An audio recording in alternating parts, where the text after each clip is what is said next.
Good evening. Thank you very much for joining us. This is Nationwide on the network service of the NTA. I'm Ruth Aguele. Let's begin with information technology. In an effort to ensure that synergy and effective supervision of the federal government's digital transformation initiatives, President Muhammadu Buhari has approved the transfer of National Identity Management Commission to the Federal Ministry of Communications and Digital Economy. Management Commission towards the realization of the objectives of the National Digital Economy Policy and Strategy for a Digital Nigeria. It may be recalled that NIMC is mandated to create, manage, maintain and operate the National Identity Database established by the NIMC Act 2007. All right, now let's look at other situation. If we recall, the gridlock resulting from the damaged portion of a bridge along Kaduna Zaria Highway has eased out. Abdullahi Mohammed brings us the situation report.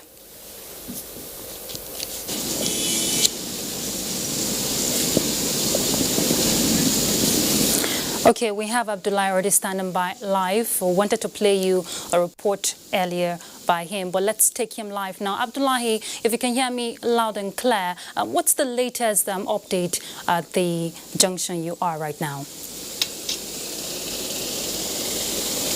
Okay, Ruth, we are back here, and what we have seen so far, nothing has happened here. But earlier on, a team from the Federal Ministry of Works came here and they conducted a kind of an assessment. And I have with me the controller in charge of that department here in Kaduna. But before then, let me show you something. Okay. If you can see right behind me over there, you can see that traffic has started building. This is exactly what happened yesterday, and before you could say anything, the whole place, got blocked, and then that was how people suffered yesterday. But let me now bring in the controller in charge of that department here in Kaduna, so that he will explain to us what exactly are they doing, and then what is the outcome of that assessment that they have conducted in the morning. Mr. Fimba, please come inside. Thank you for joining us here. Tell us exactly the outcome of that assessment that you conducted this morning. What's the outcome? Yeah, the assessment was able to give us a true picture of what has happened on the road. Initially, the report was that the bridge had issue, that there was a puncture, but at that we. So the problem we have is with the approach. The approach was built 60 years ago, and underneath it, it's like a drainage pattern was created down below it, and there was gradual seepage. So after 60 years, there was a hollow opening down there. And because of that hollow, the kind of material we have could not sustain it. Modern bridge now, we have what we call transition slab, based on concrete with over 5 meters. Even if the underside is cut, the bridge's motors can still pass on that transition slab. But the former technology did not take care of that. So what we have here now is not as serious as we visit, but we have looked at it. We are going to rebuild what has been removed. We have talked to the contractor, and we have assessed everything. So it's something that we can do on time. And the always control maybe the weather. If the weather is friendly, within the short possible, we're able to finish it. But as we live here, you now are working with the contractor to see how we can commence work immediately. What the public will definitely want to know is that specifically the time period where they will see the contractor coming into this place to make sure that this thing is taken care of. Yeah, that's why I say we have written the contractor. In the next 2 days, they should be here, latest. But we hope that by tomorrow they'll be here too. But even now, we are talking to them. They have to mobilize, because when you have a problem like that, you have to mobilize the necessary equipment that are needed to do the work. So they have to work on that, articulate everything, then they'll move to site immediately. So they will soon come here. Thank you very much, Mr. Fimba Zira. We're really grateful.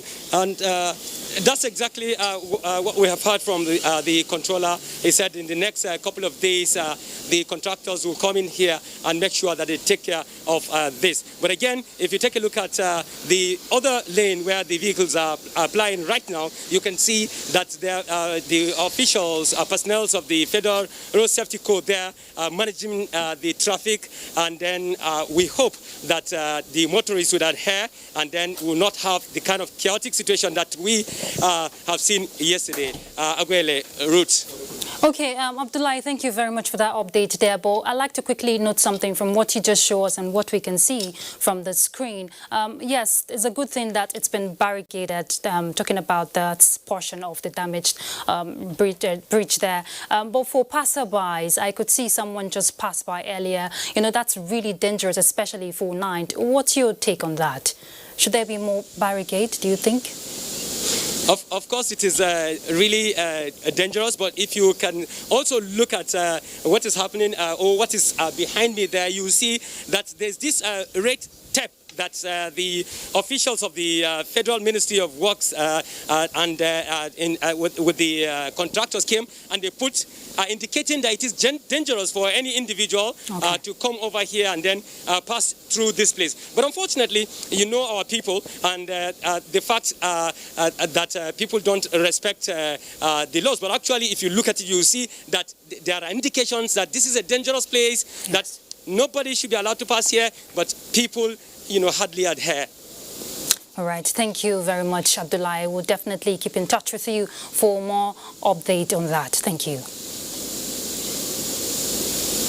Thank you.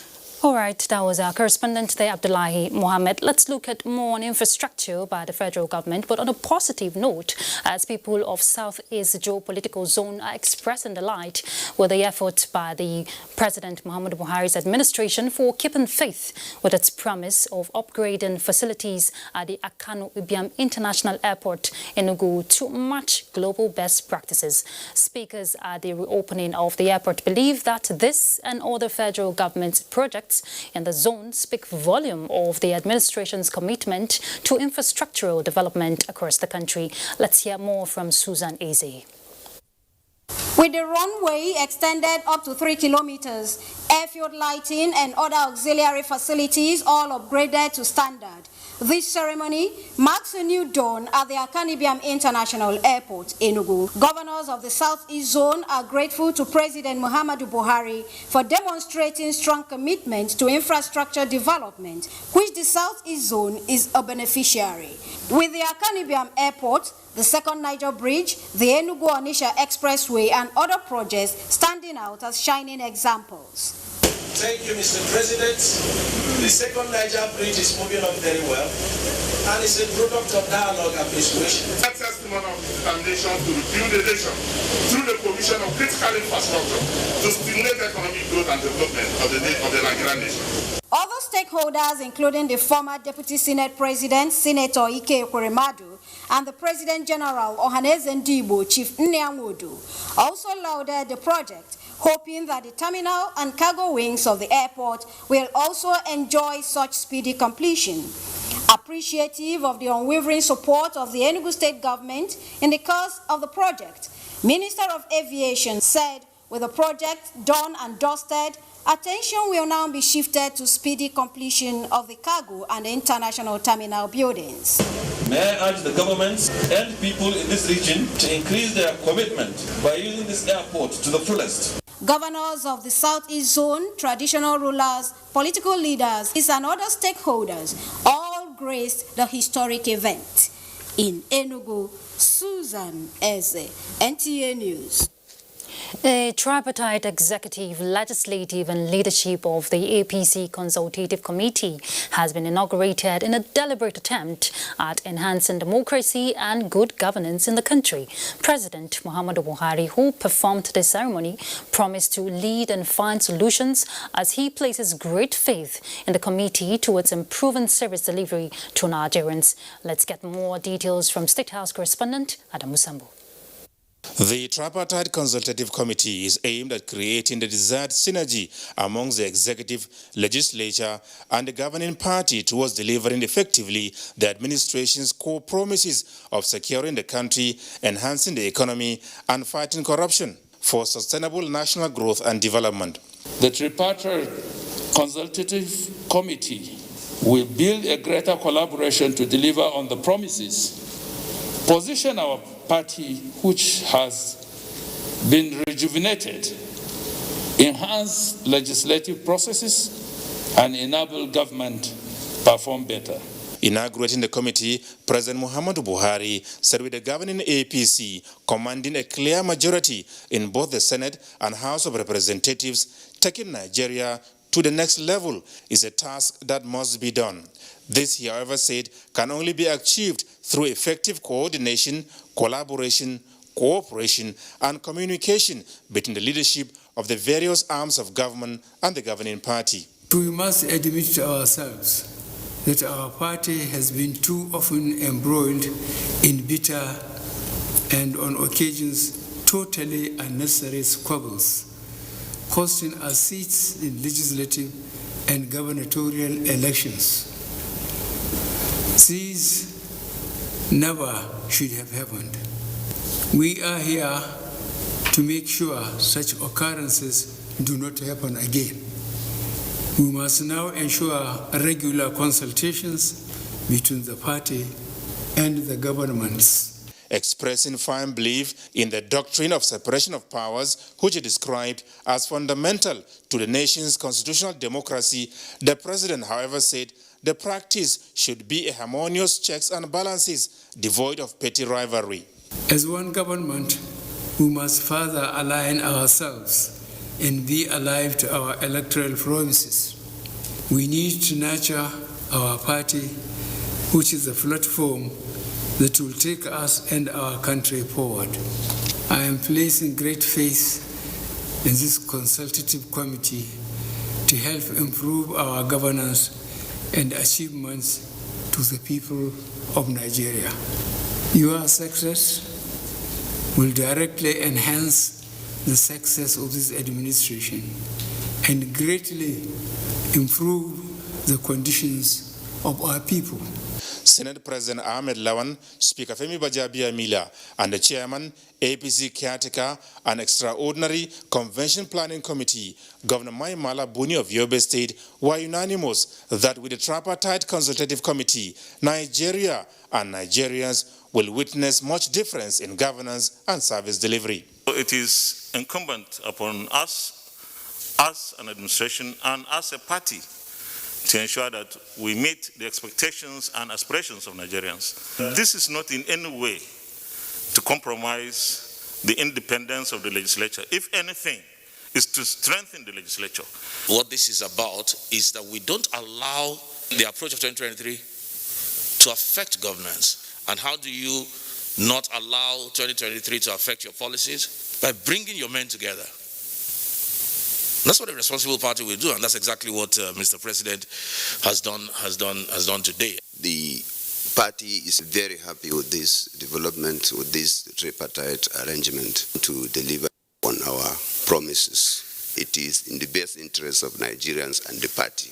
The Tripartite Consultative Committee, first of its kind under the Buhari presidency, is chaired by Vice President Yemi Oshibanjo. From the State House, Adamu Sambu, NTA News. A new national policy against trafficking in persons in Nigeria, we hear it's been worked out. Stakeholders are meeting in Abuja, fine-tuning the document to be presented to the Federal Executive Council for ratification. Kevin Ohunyahe gives a small report. The current national policy document on human trafficking was produced in 2008. After new trends in human trafficking emerged in recent years, a review became imperative. NAPTIP, along with its partners, are validating inputs from stakeholders from across the country to accommodate issues like legal services, protection for migrants abroad, guidelines for foster care for children, and intervention for trafficked persons. There are new and emerging trends. For example, lots of people didn't know anything about organ harvesting, and even now this trafficking for domestic servitude is now a new trend, and it has become very common almost all over the world. We have many activities working in the different areas, legislation, prosecution, prevention campaign. So I think that the work of FIAB is clear, and also the compromise and the commitment of the European Union with this organization also is very, very clear. What is going to charter the intervention for victims, especially also working as civil society organizations, using the document at the point of first contact with victims. The new document, expected to be operational soon, will also isolate specific deliverables to make the management of migrants' issues and trafficked victims easier for relevant agencies and organizations. In Abuja, Kelvin Ebonwaye, NTA News. Right, next for us is a break. We'll be back shortly. Stay tuned.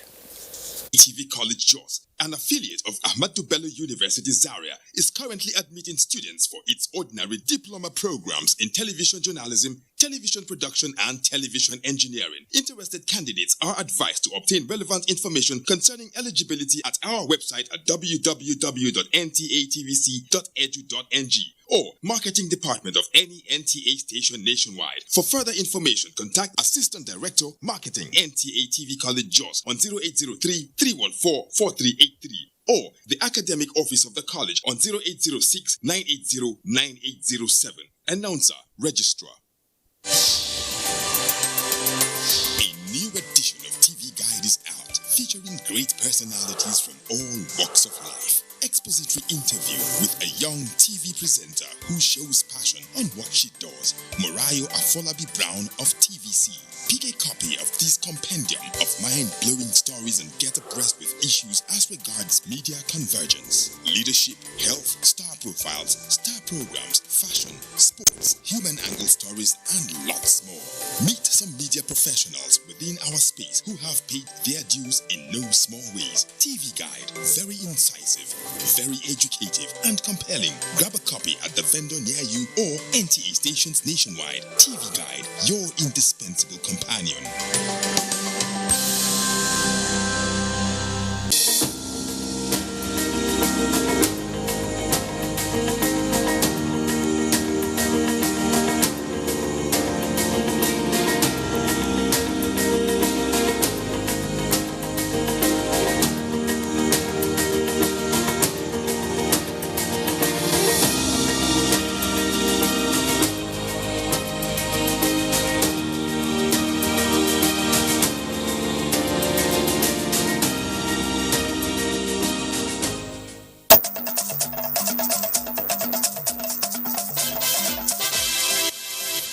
Thank you for staying with us. Let's now join Adiola in Lagos live for an update on the helicopter crash which occurred, if we recall, last Friday in Salvation Road, Opebi, Ikeja. Adiola, what can you tell us now is the latest development about that incident? Okay, thank you, Ruth. Currently, the Lagos State government has made good his promises.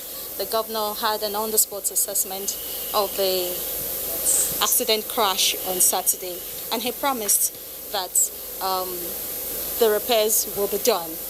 And true to his words, today being Monday, the Lasema group, they are here, they are supervising the repair works. When we got here, we saw the bricklayers taking away the broken blocks. They actually had to bring down this wall, and they took off the debris, and they're still going to work on the roof that was affected.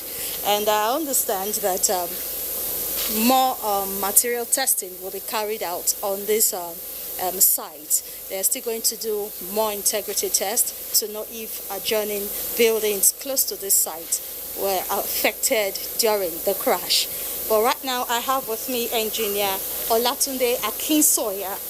He's the Director of Operations at Lasema, and he'll be telling us the actual effects that this crash had on this particular building. Mr. Akinsoya, can you tell us the level of the updates right now? Actually, what happened on Friday is what nobody actually expected. However, we have a proactive government who has a complete emergency response plan in place. And immediately we move into actions to do recovery of the shopper that got crashed. And the second day, the governor himself, Mr. Governor, Mr. Babajide Olusola Sanwo-Olu, personally came here to commiserate with the families and the owner of this residence. And then at that particular point, he directed that all the reconstruction exercise regarding these two structures should be footed by the government of Lagos State. So he directed all the relevant agencies to move into actions. And then the following day on Sunday, the Lagos State Emergency Management Agency came in to do an impact assessment. It is with that we come up with the need to actually bring down the wall and reconstruct it and refortify it. Then remove the roofing of these structures, then put another one in place. In addition to that, we're going further to do an integrity test of all of the two structures where the aircraft and the helicopter landed. So after the integrity test, if there are any other things that were needed to be done on the structure, the government of Lagos State is more than ready to do that. Okay, I actually spoke to some residents close by, and they said they are yet to come out of the shock of that crash. Is the government trying to do any psychotrauma test for, residents of Salvation Road? Thank you very much. In a disaster scene like this, the first thing to do is reconstruction. And after reconstruction, then you do a trauma assessment of the resident, probably like 100 meter away from this place. So we're having that as plan B, actually. So of course, by the time we finish the reconstruction of the affected zones, we're going to move into psychotrauma assessment of this area, of the people in this area. Okay, thank you very much. I also have a resident here who will be appreciating. Let's hear what he has to say concerning the work the governor has actually started. Hello, sir. You're a resident here. You've seen that the governor has spoken and he has taken action immediately. What is the reaction, response from the residents? I have to take this opportunity to thank Mr. Governor. He came here on Saturday. He do promise that there's going to be a reconstruction of this fence and all the damaged area. We are not even expecting as soon as we saw it this morning. I was shocked when I saw the Lasema people moving in this morning. I was surprised when I saw the engineer that they are ready to start working so fast. So we have to take the opportunity to thank the Excellency for his prompt action on his promise that he already made. And I believe that with what he has started, he will surely put this house back into the best of what the house used to be before now. Thank you very much, sir. Thank you very much. And I'm done from here. I'll be handing you back to our studio here in Lagos, where our Yusuf Jibo will be giving us an update on the Accident Investigation Bureau side of the whole story.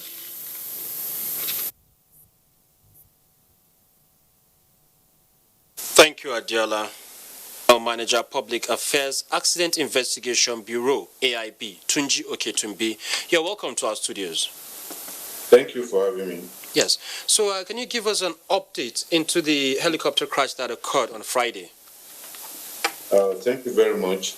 We have concluded the site investigation, and the wreckage of the aircraft have been recovered and transferred to our office at the Ikeja Airport, and we are moving on with the next stages of the investigation process.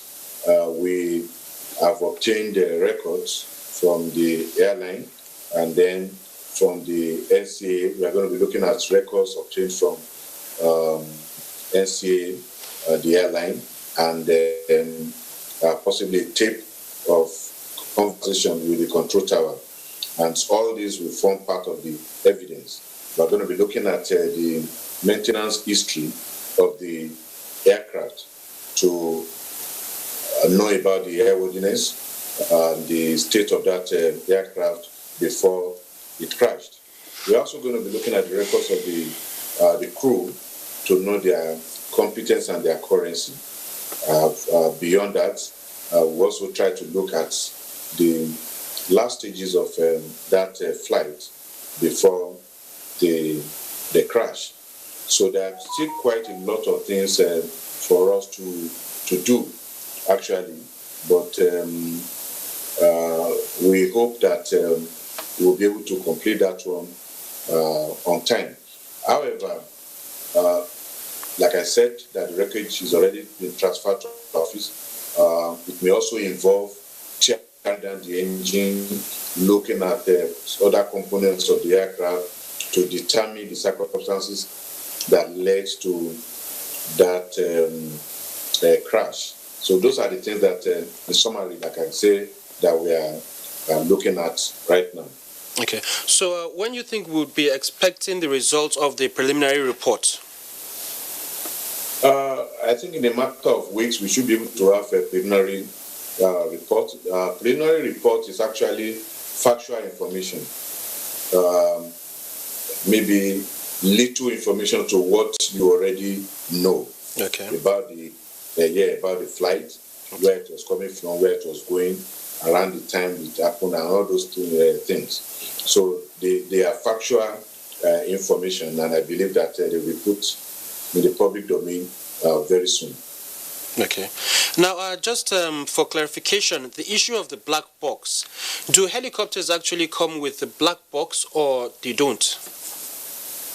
Yeah, what people call black box, we call flight recorders. There are two recorders in an aircraft. There's the flight data recorder, which gives us the information about the important components of that aircraft. It tells you about the flight, the height of the aircraft, the altitude, the direction, the movement of the state of the engine, fuel gauge, everything. If some of the aircraft have more than maybe 100 parameters, then there is also another component called cockpit voice recorder, which records the conversation between the pilot and also between the pilot and the control tower. Well, that's all we can take there. Tunji Oketunbi, General Manager, Public Affairs, Accident Investigation Bureau. For more reports on Nationwide, it's back to Ruth. All right, thank you very much, Awal. Let's look at the judiciary scene from this end. The Supreme Court affirmed the election of Yahaya Bello as governor of Kogi State. The decision followed the dismissal of two separate appeals filed by Musa Wada of PDP and Natasha Akpoti of Social Democratic Party, challenging the re-election of Yahaya Bello as governor of Kogi State. Judiciary correspondent Vera Chumumba reports. The Kogi State Election Petition Tribunal and the Court of Appeal had, in concurrent judgments, reaffirmed the re-election of Yahaya Bello as governor of Kogi State on the grounds that the PDP and SDP were not able to prove the allegations of electoral malpractices in the petitions. The Apex Court Monday, in affirming the decisions of the lower courts, also resolved all the 5 grounds of appeal in favor of Yahaya Bello of Kogi State. In the judgments read by Justice Wani Abaji, the Supreme Court held that the cases of the appellant were devoid of merit as they failed to prove allegations made in their separate petitions. On the issue of exclusion, Justice Abaji noted that the appellant blew hot and cold, and at the same time, when they in one breath said the logo of the SDP was not on the result sheet, while in another they claimed it was written on longhand. The Social Democratic Party and its governorship candidate Natasha Akpoti, in addition to claims of electoral irregularities that allegedly marred the election, sought for the disqualification of Bello and his party, the APC, on grounds of alleged forgery and falsehood by the Deputy Governor, Mr. Edward Onoja. However, the Apex Court, in its judgment, held that there was no reason to interfere with the judgment of the Court of Appeal and the tribunal. The court held that the appellant did not provide particulars of the alleged claim of forgery against the deputy governor. It further held that there was no evidence of rigging or evidence that the respondents connived among themselves to rig the election. The Independent National Electoral Commission, INEC, had declared Bello winner of the November 16 governorship election, having scored majority of votes cast in the election. However, citing substantial non-compliance and other electoral malpractices, 4 contestants approached the Kogi Governorship Election Petition Tribunal to nullify the election. These judgments bring to an end all illegal issues surrounding the conduct of governorship election in Kogi State. In Abuja, Viera Chumuba, NTA News. And to education, Kano State Government is initiating measures towards tackling the numerous challenges bedeviling the education sector through the local government education promotion committees. About 900 million naira is to be expended on mass renovation of school infrastructure across the state. Abdullahi Mustafa witnessed the presentation of checks to the committees and now reports. The establishment of Kano State Education Promotion Committee is part of strategies to ensure effective implementation of the recently introduced free and compulsory education policy. It is to ensure cost-effective execution of projects in the sector. Each of the 44 local government education promotion committees was presented 20 million naira check to carry out renovation works at various primary and junior secondary schools in their domain. Our budgetary provision is more than 26%, which is the international agreed formula. And also, we provide 5% of our internally generated revenue to education fund. And also, 5% of local government statutory allocation goes to the fund. Emir of Bichi Nasuru Ado Bayero and representatives of various donor agencies described the initiative as a workable strategy towards addressing some of the major challenges facing the education sector. In Kano, Abdullahi Mustafa, NTA News.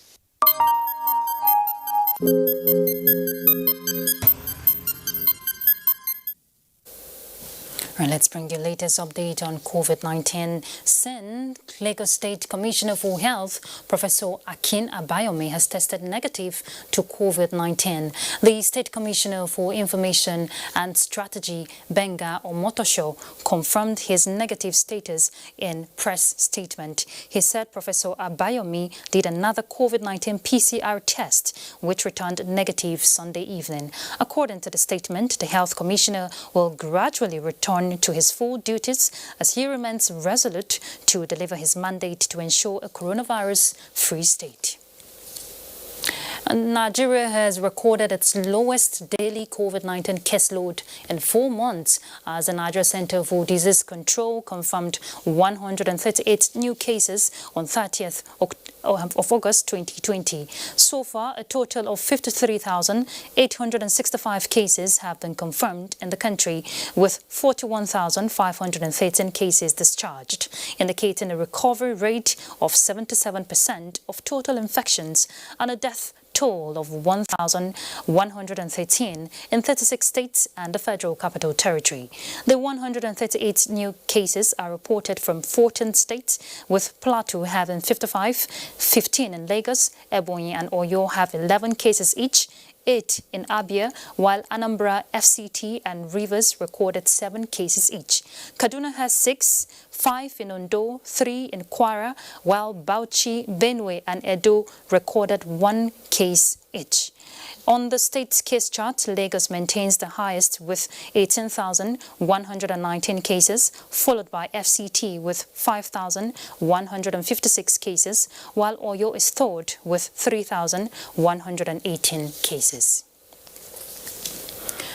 A look at education one more time. The Joint Admissions and Matriculation Board says it has lifted the suspension on its error services and opened its offices offices nationwide to allow candidates who sat for the Unified Tertiary Matriculation Examination prior to 2020 carry out certain required corrections of the processes in person. In a statement by Head of Corporate Affairs JAM, Dr. Fabian Benjamin says the board, in line with extant COVID-19 protocols to prevent overcrowding at its computer-based test centers and other partner facilities, had earlier suspended physical visitations to its offices and restricted corrections and other processes only through the 2020 Unified Tertiary Matriculation Examination or direct entry platforms, while urging its state offices to ensure compliance with all existing COVID-19 protocols. The board, however, adds that candidates who sat for the 2020 UTME seeking same services would have to book an appointment online. Some of these error services include printing of admission letters, inter-university transfers, condonement of illegitimate admissions, and other processes for previous years. For the past 3 weeks, the education sector has put firm feet on ground to enforce compliance with COVID-19 guidelines as exiting students right WAEC. Hadiza Godwin Ebune went to some schools here in Abuja and now report. 14 days since the resumption of schools to allow exiting classes sit for their senior secondary certificate examinations under the COVID-19 guidelines. How well are the schools inculcating these rules and guidelines? The use of face mask is compulsory. Without the face mask, in fact, no student has tried it. As they are on break now, we have janitors that will go around to clean the desk to make sure they observe the COVID-19 guidelines. On the other hand, students say the new and different way of learning has opened them into a new world of healthy living. Every 25 minutes, all students must wash their hands. Even before you enter the school, you must first check your temperature. The water for washing hands, they are in every door of the school. We check our temperatures, we wash our hands, no shaking and no hugging. Okay, so when you come into the school, it's compulsory to wash your hands, and then you show them at the gate your pocket hand sanitizer. Then you come into the school, you clean your hands with a tissue paper, then you sanitize. The school said they will remain committed to continuous sensitization for the students. Hadiza Godwin Ebune, NCA News. From Maiduguri, we hear Senate Committee on Special Duties visits. Let's get the details as we join Mohammed there. Mohammed?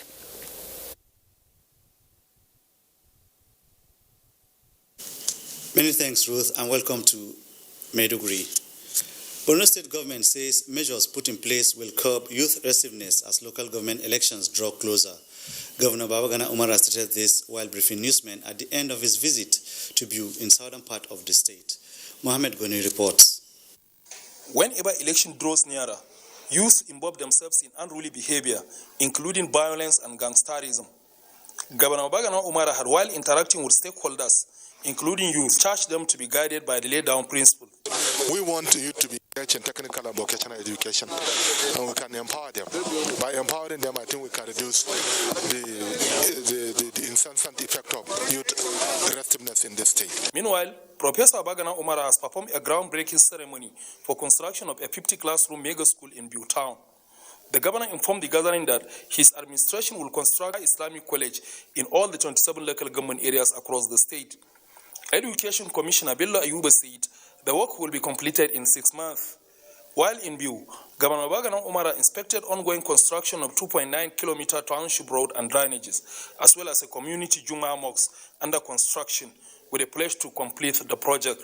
Professor Zulum also met with civilian JTF and hunters, where he assured them of prompt payment of their allowances. Meanwhile, Professor Babagana Umara was at the palace of the Emir of Biu to pay homage on the royal father. Deputy Governor Umar Usman Kadapur and the Birma of Biu were full of gratitude to the governor for developmental projects spread across the emirate. From Biu headquarters of Biu local government, Mohamed Goni, NTA News.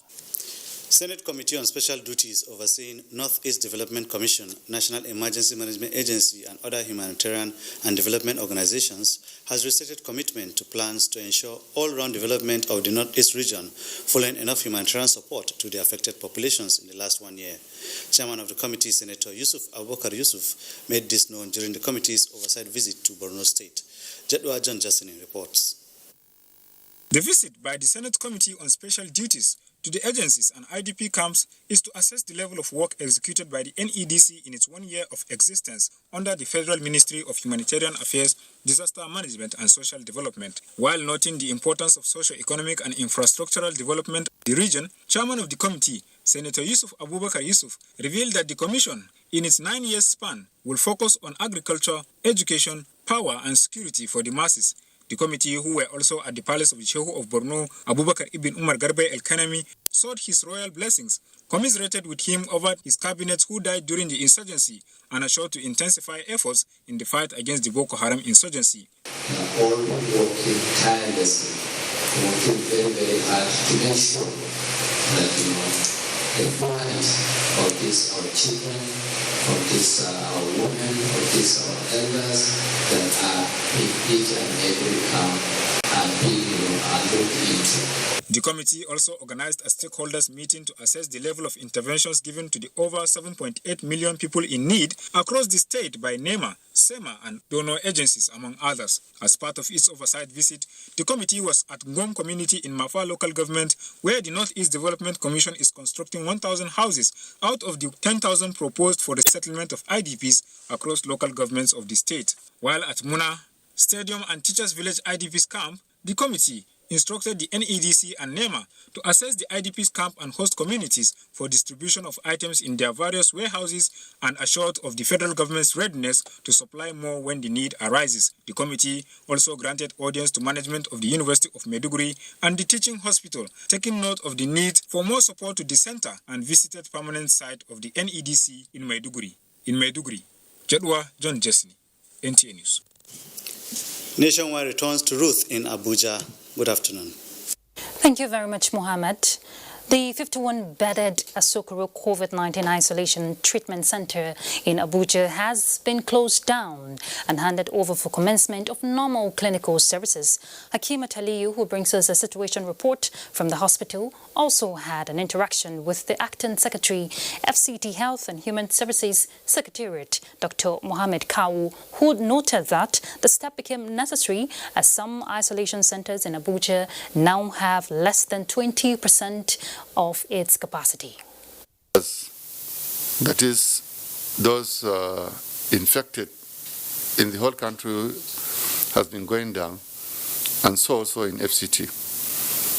Because of that, and so many other factors, FCT administration has decided to convert 2 of its isolation and treatment centers. I'm here at the Asokoro District Hospital, Abuja, one of the 14 secondary healthcare facilities in the Federal Capital Territory, and one of the few converted to serve as isolation and treatment center due to the increase in number of coronavirus infection in the Federal Capital Territory. For months, it has played that role of treating and isolating COVID-19 patients. The situation, however, has changed. All COVID-19 patients have been discharged from this center. With me is the acting medical director, Dr. Nnabuchi Chidi, and he's going to shed more light. So let's hear from you. We are back here again, and it seems it's no longer an isolation center. So what's the situation? Okay. Asokoro District also was converted to an isolation center in April this year, and last week the last patient was discharged, and the remaining one referred. So we are in the process now of cleaning up the place and getting it ready for admitting patients who are not COVID-19 positive. We are hoping to start admitting our first patient by Monday next week, which is 7th of September. 300 COVID-19 patients were managed at this facility with no death recorded. In Abuja, Hakimat Aliu, NTA News. Thank you, Hakimat. Good news there. The Coalition of Nigerian Youth on Security Affairs is streamlining far-reaching measures to tackle rising cases of insecurity in some parts of the country. Abubakar Usman Akwanga reports that as a frontline strategy, the coalition is developing national network situation room to put increasing crimes on check. Nigerian Youth on Security Affairs are driving the strategic initiative with a vigor of achieving deliberate steps of enhancing security in the country. The youth lost the sustainable progress in suppressing the influence of insurgents, bandits, and other crimes by the federal government and expressed support for more breakthrough. What we are here gathered for is to establish a formidable youth force with the responsibility of complementing the efforts of all stakeholders in the fight against insecurity. Speakers say federal government intervention and stakeholder support are required to make further push in strengthening internal security and safeguarding Nigerian territory against invasion. Whenever we talk about security, it is an issue or it is a task that needs all the youths in this country. Nigeria is coming up and it's advancing. I want you to go into forensic and exploit the activities of the principal of forensic in investigation. The inauguration of the coalition is in recognition of the military and other security agencies' efforts in maintaining forward operative bases in crisis areas.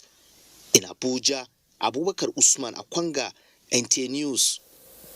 Let's now head to Benin to join Obehi. She has the next set of reports for us on Nationwide. Obehi.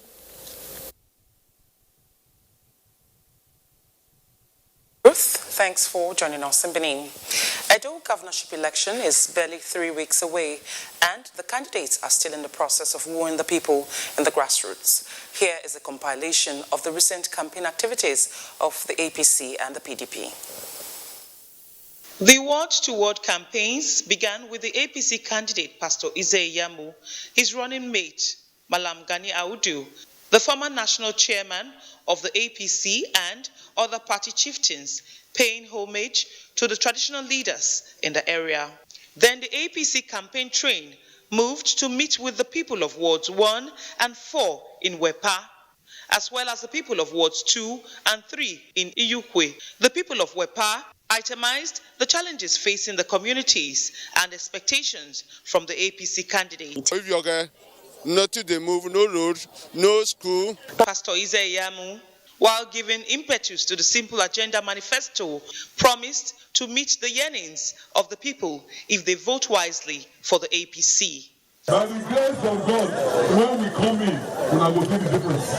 That Simple Agenda, the summary of what we say, we will use our safety development come here.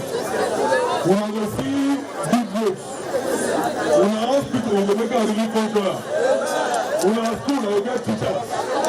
And we will make sure say our youth get jobs. At Ward 10 in Okpekpe, the people defied the downpour to receive the APC campaign train. Meanwhile, the people of Udo, Ora, and Ofunama have received the campaign train of the PDP. The PDP candidate, Governor Godwin Obaseki, promised to make the College of Education, Igoriahi, the best college of education in Nigeria when completed. In the last 4 years, whenever I move forward, when this road nearly spoiled, when this bridge affect, what will not come? We not repair them. Is that not progress? The PDP campaign team was earlier received by the ESL of Udo and its Council of Chiefs. The Chairman, Independent National Electoral Commission, Professor Mahmoud Yakubu, wants staff of the Commission to exhibit professionalism, impartiality, and neutrality in the discharge of their duties as they conduct the Edo 2020 election. He gave this charge to them during his election assessment visit to Edo State. Ogochukuka Ona reports. The INEC boss told them that expectation is high, as this is the first time the commission would be conducting a major election in the midst of a global health emergency. He says the electoral umpire is concerned about the process. I want Nigerians to go to the polling units to find are officials and materials waiting for them, not the other way around.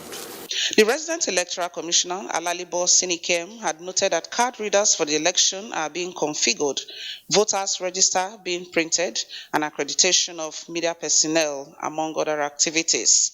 Arising from the meeting, which later held behind closed doors,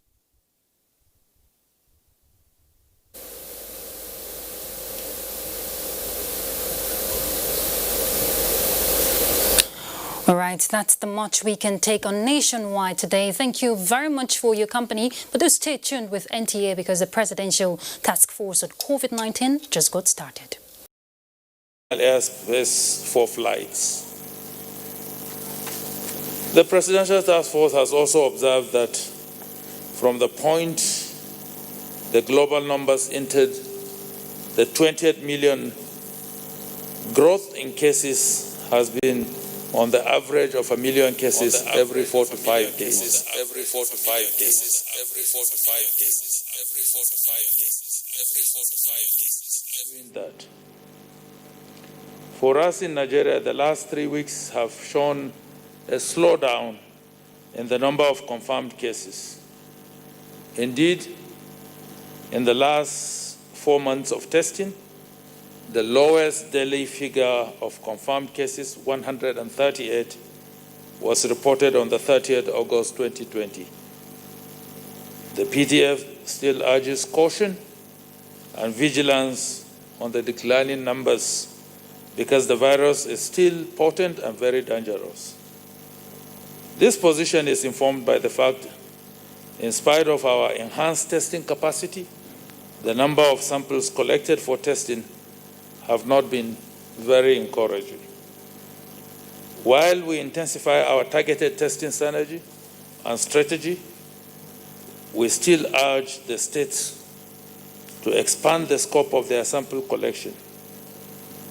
The following 4 slides will illustrate the situation of testing in Nigeria.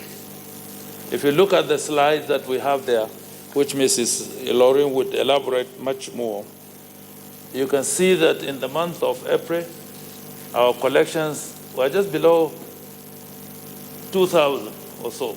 I mean, it was below 20,000. May went up a little bit above 40,000 sample collections.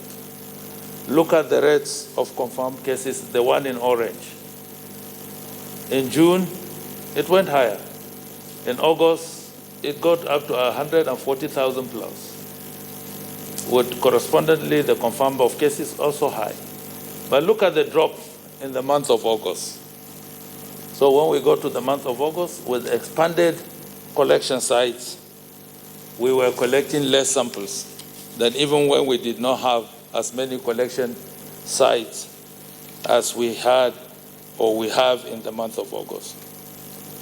The second slide, are we doing better in sample collection?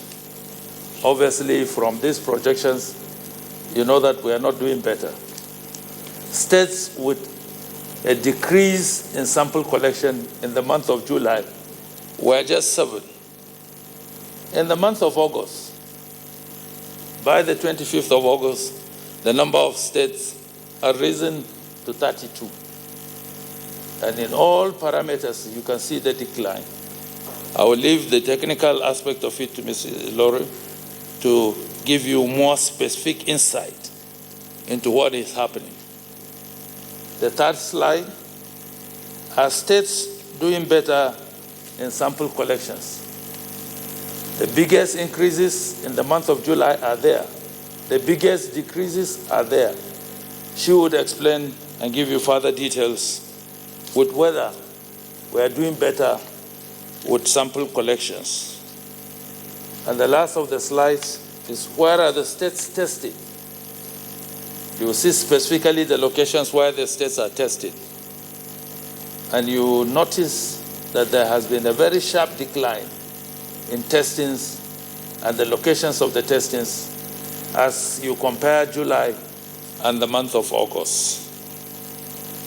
On a very good note, the last 7 days have shown a consistently greater number of discharges than confirmed cases. Particularly, we note with delight the report that Professor Akin Abayomi, the Lagos State Commissioner for Health, like many other Nigerians, have recovered from the infection. The PTF congratulates all those that have recovered and urge them to tell their stories. The Presidential Task Force also urges that the best choice to make is to avoid contracting the virus by strictly observing the non-pharmaceutical measures and other guidelines issued. Nigerians will recall that at the outbreak of the pandemic, it was predicted that the African continent, with its weak health infrastructure and propensity to high disease burden, will be the worst hit. A recent publication by the Weekly Science Review has indicated that despite having 70% of the global population, Africa has accounted for just 5% of global confirmed COVID-19 cases and 3% of deaths. Furthermore, a recent study by a group of African countries in East Africa indicates that Africa has weathered the storm of the pandemic with a death ratio of 1 to 10,000 persons at a total of 23,000 so far. According to the study, far more Africans have been infected with the virus and are now resistant to it for reasons such as more exposure to variants of the coronavirus and regular exposure to malaria and other infectious diseases, which prime the African immune system to fight new pathogens. The PTF is, however, studying the manifestation of the virus in Nigeria and in other countries and continents in order to understand the nature. This should ordinarily give us encouragement that we are winning the war against the COVID-19 pandemic. But unfortunately, the science, data, and experience from other parts of the world indicates that such data should be viewed with extreme caution, as it is prone to be very deceptive and could be misleading if we let down our guards and be influenced to deviate from our strategy of cautious optimism that has brought Nigeria this far.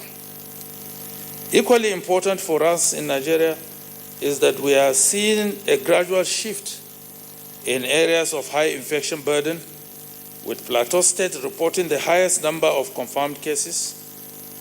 Of course, this could be related to increased testing by citizens of the state. However, we also need to look at the flip side, that there are a number of highly undetected cases lying around, which we need to discover and deal with early. The World Health Organization has published a draft landscape of COVID-19 candidate vaccines. As at 28th of August 2020, a total 173 candidate vaccines are under evaluation. 33 are under clinical evaluation, 8 at phase 3 trials. 143 candidate vaccines are in preclinical evaluation. As the Presidential Task Force has always maintained, early testing, detection, tracing, and treatment remains the second best option for dealing with this pandemic, with the first being staying safe. In this wise, we implore Nigerians to get tested and present cases requiring treatment early to reduce our unavoidable fatalities. Testing positive to coronavirus is not a death sentence. Not testing and concealing cases of symptoms and presenting late is what leads to death. Get tested and get tested now. As we plan to reopen more sectors, We must stay the course and stick with our winning strategy, which is anchored on the ability of our health institutions to contain the virus, while we as citizens wear our mask properly, stay away from crowded places, avoid mass gatherings, maintain simple hygienic practices, and as much as possible protect the elderly and most vulnerable to this pandemic. It is in the above context that the Presidential Task Force appreciates the ongoing calls for reopening of the education sector, and indeed some subnationals are already making preparations for such. Whilst the PTF does not discourage making such preparations, we need to be guided by experiences from countries such as Germany, France, the United States, and the UK, where opening of schools in some cities led to an increase in confirmed cases and fatalities. As we end this phase, the PTF will be submitting the 7th interim report to Mr. President and will be guided by his directives on the next phase. The decisions and approvals will be transmitted at the national briefing on Thursday, 3rd of September 2020. I now have the privilege to call on the Honorable Minister of Health, thereafter the representative of the DG, Nigerian Center for Disease Control, and the National Coordinator to provide you with technical updates. I thank you so much for your support, your attention, and have a very good evening.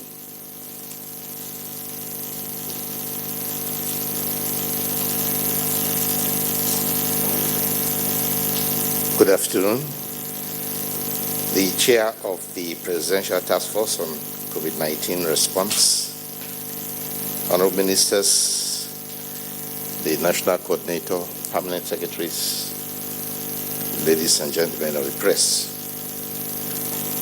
In the past 24 hours, we recorded just 138 COVID-19 positive cases in Nigeria, one of the lowest numbers in many months, giving us a total of 553,865 positive cases out of 403,347 tests that have been conducted as of August 31st, 2020. In the same 24-hour period, 199 persons were discharged from hospital, giving us a total successful treatment of 41,513 patients.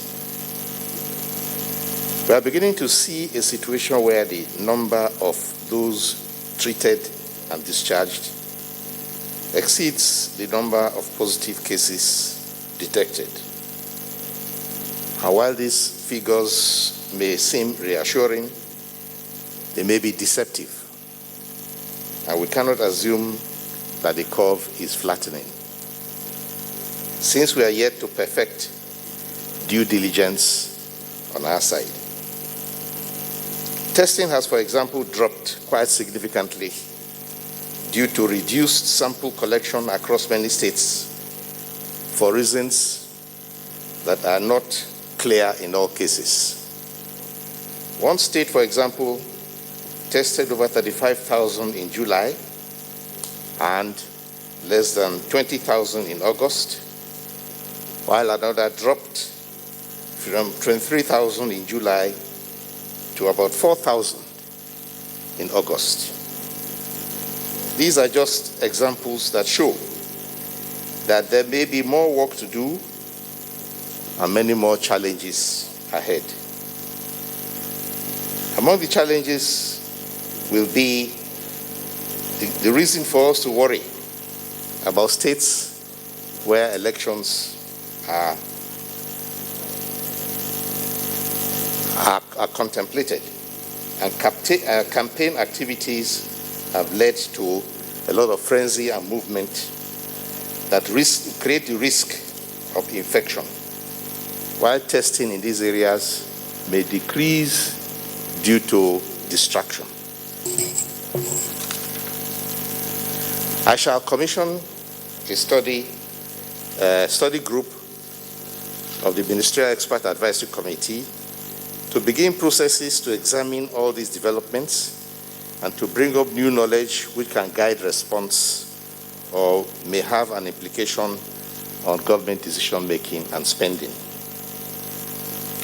With a total of 1,013 fatalities recorded so far, the case fatality rate also slightly dropped to 1.88%, and the gradual fall is possibly an indication of improvement in response and treatment strategies to contain COVID-19, but it is also a common global trend.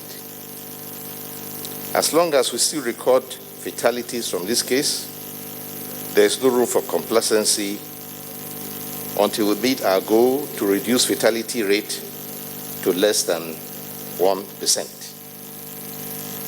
Part of the strategy is to focus on setting up community support centers where, particularly in remote areas of the country, those who test positive may be kept away if they live in high-density areas, or those who are known to be vulnerable are protected from those who are positive.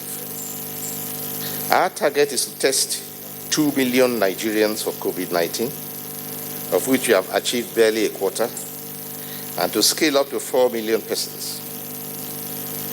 For this, collaboration with states and the FCT health sector structures is crucial.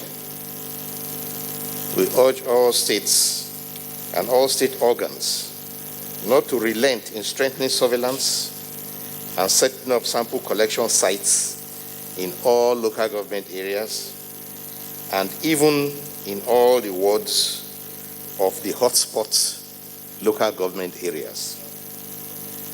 The logistics for sample retrieval and testing must be assured, as the federal government makes provision for at least one laboratory in every state, with only Niger, Kebbi, and Taraba now outstanding.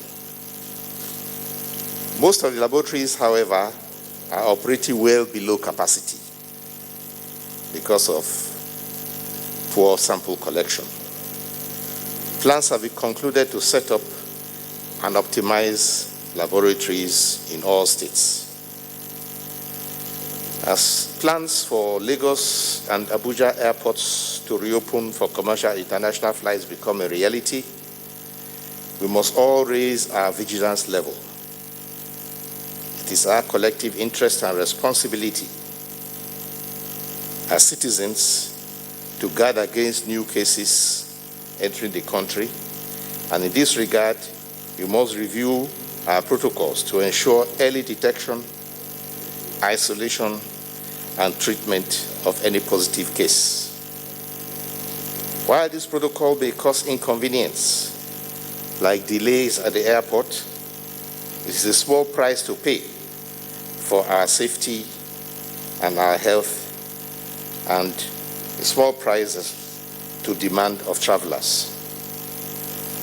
Our contribution as individuals is simple: to keep each other safe by wearing our masks and observing all the social measures that have been prescribed.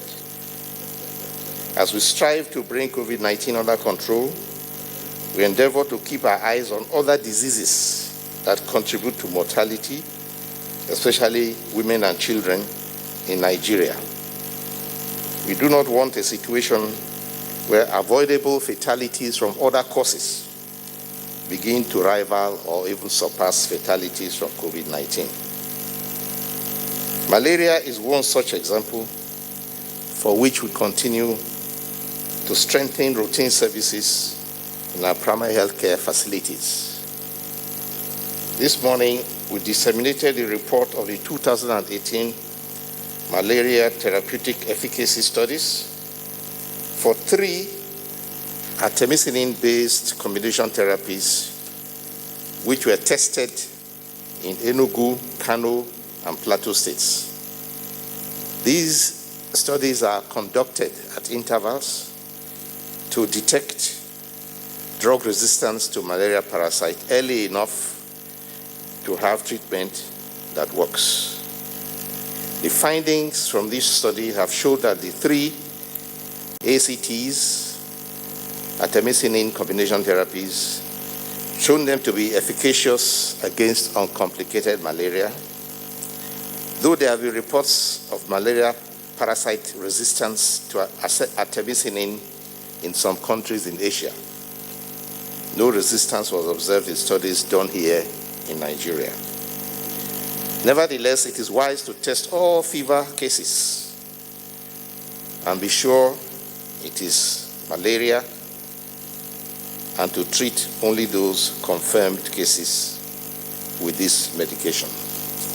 Thank you all for your attention.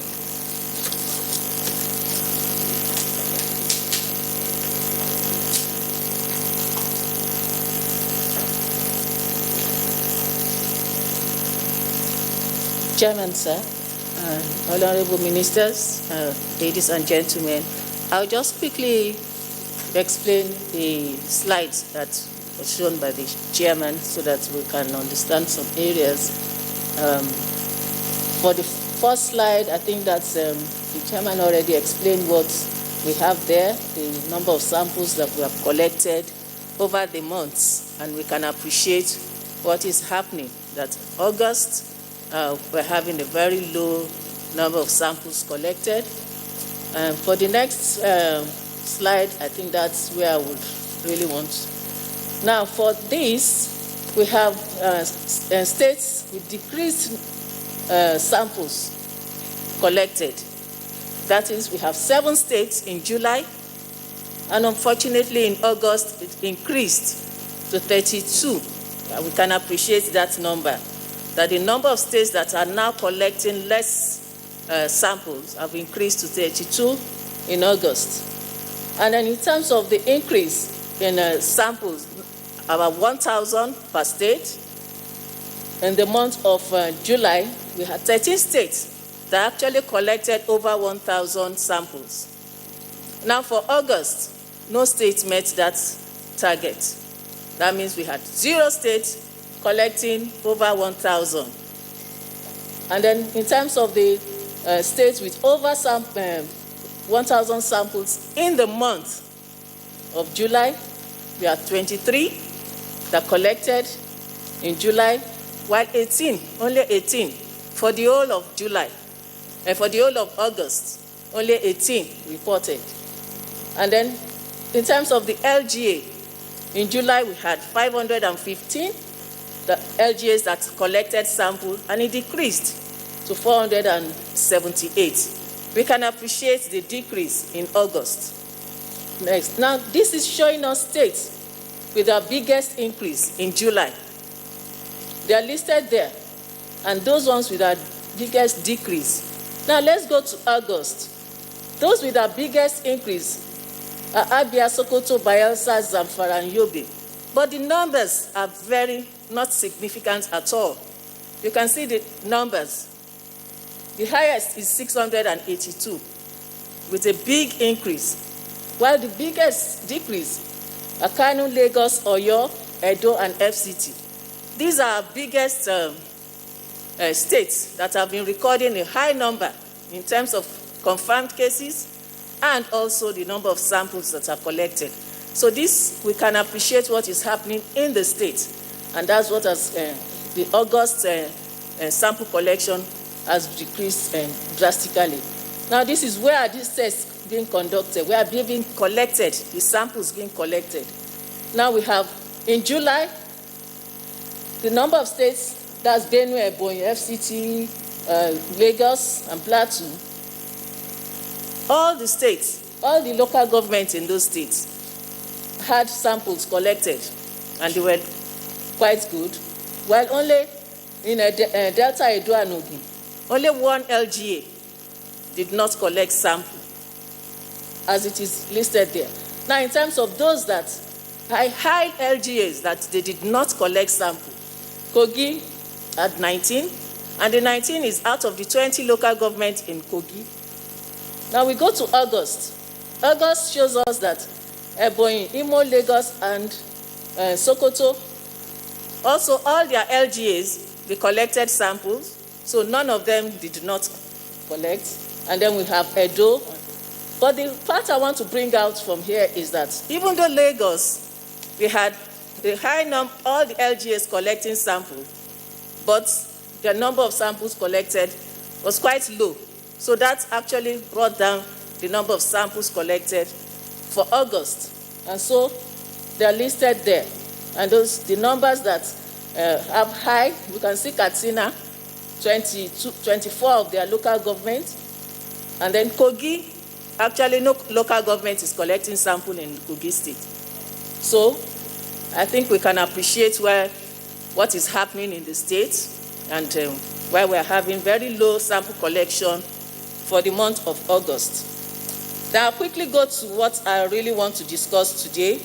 And today we're talking about surveillance, surveillance efforts, which also talks to this presentation.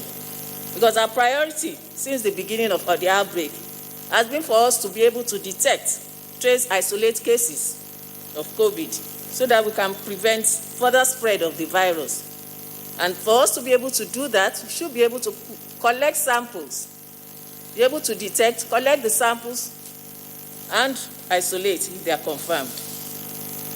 However, in a country of over 200 million people across 774 local governments, this resource intensive is very rigorous. In many ways, we have intensified our surveillance activities to not only understanding the epidemiology of COVID within our context, but to help us to respond accordingly.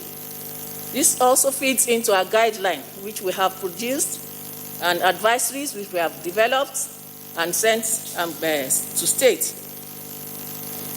Now, a few years ago, before, of course, COVID, we have a digital surveillance called SOMAS in Nigeria. And this SOMAS allows real-time case-based surveillance from health facilities to the local government, to the state, and then to NCDC. Actually, from health facilities, real-time, you get that information out at the NCDC, at the national level, and then the local government. But each level owns their data. Each level is able to, analyze and do a lot of work with the data. And we have actually leveraged on previous disease outbreak like Lassa fever in the country and now COVID. Each time a new case is recorded from any part of the country on SOMAS, we immediately view it at our emergency operations center on the dashboard. So using SOMAS at a glance, we can view the number of cases and specific indicators for each case, their symptoms, the current status. There's a whole package that gives information on how a case is managed up to the laboratory samples that are collected, and this allows us to be able to harmonize our outbreak response. Since the beginning of this response, we have rapidly scaled up our deployment of SOMAS across the state. I'm happy to inform you that it's only 2 states that are left for us to roll out SOMAS, and that's Abia and Enugu. And from next week, we're going to do that. So before the end of next week, early September, we would have rolled out SOMAS in all the states of the Federation. And so this SOMAS, in addition, allows us to do contact tracing. That also helps us, which is one of the core surveillance activities we have employed in this response. And this entails follow-up of people that have been in contact with a confirmed case of COVID to ensure that they do not infect others. We monitor them regularly for 14 days to ensure that they do not develop symptoms and then not infect others. For this response, NCDC has trained state teams in improving surveillance, including the case definition and investigation and reporting. We have supported states to engage SOMAS data clerks and SOMAS surveillance officers to aid the states, even up to the local government level.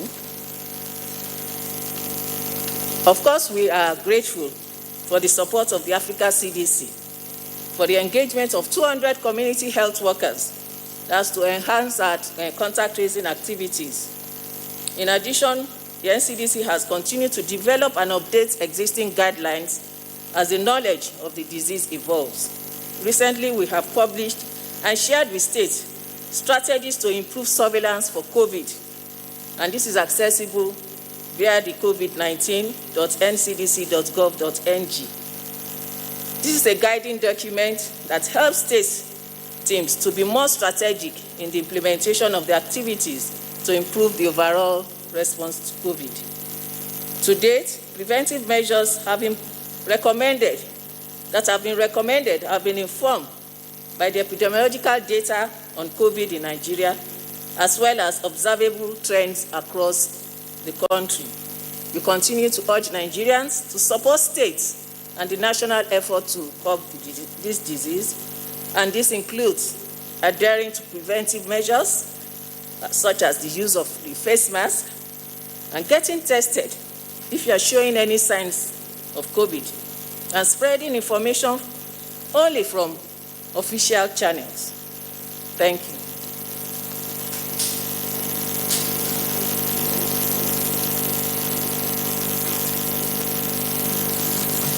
The Chairman of the Presidential Task Force, Honorable Ministers, members of the PTF, gentlemen of the press, good evening. Today I'll be talking briefly on the issue of international travel and visiting some of the protocols we talked about. As you're aware, at our briefing last week, Monday, we announced a definitive date for the commencement of international flights, which will be on the 5th of September. And we are committed to making sure that this date comes through.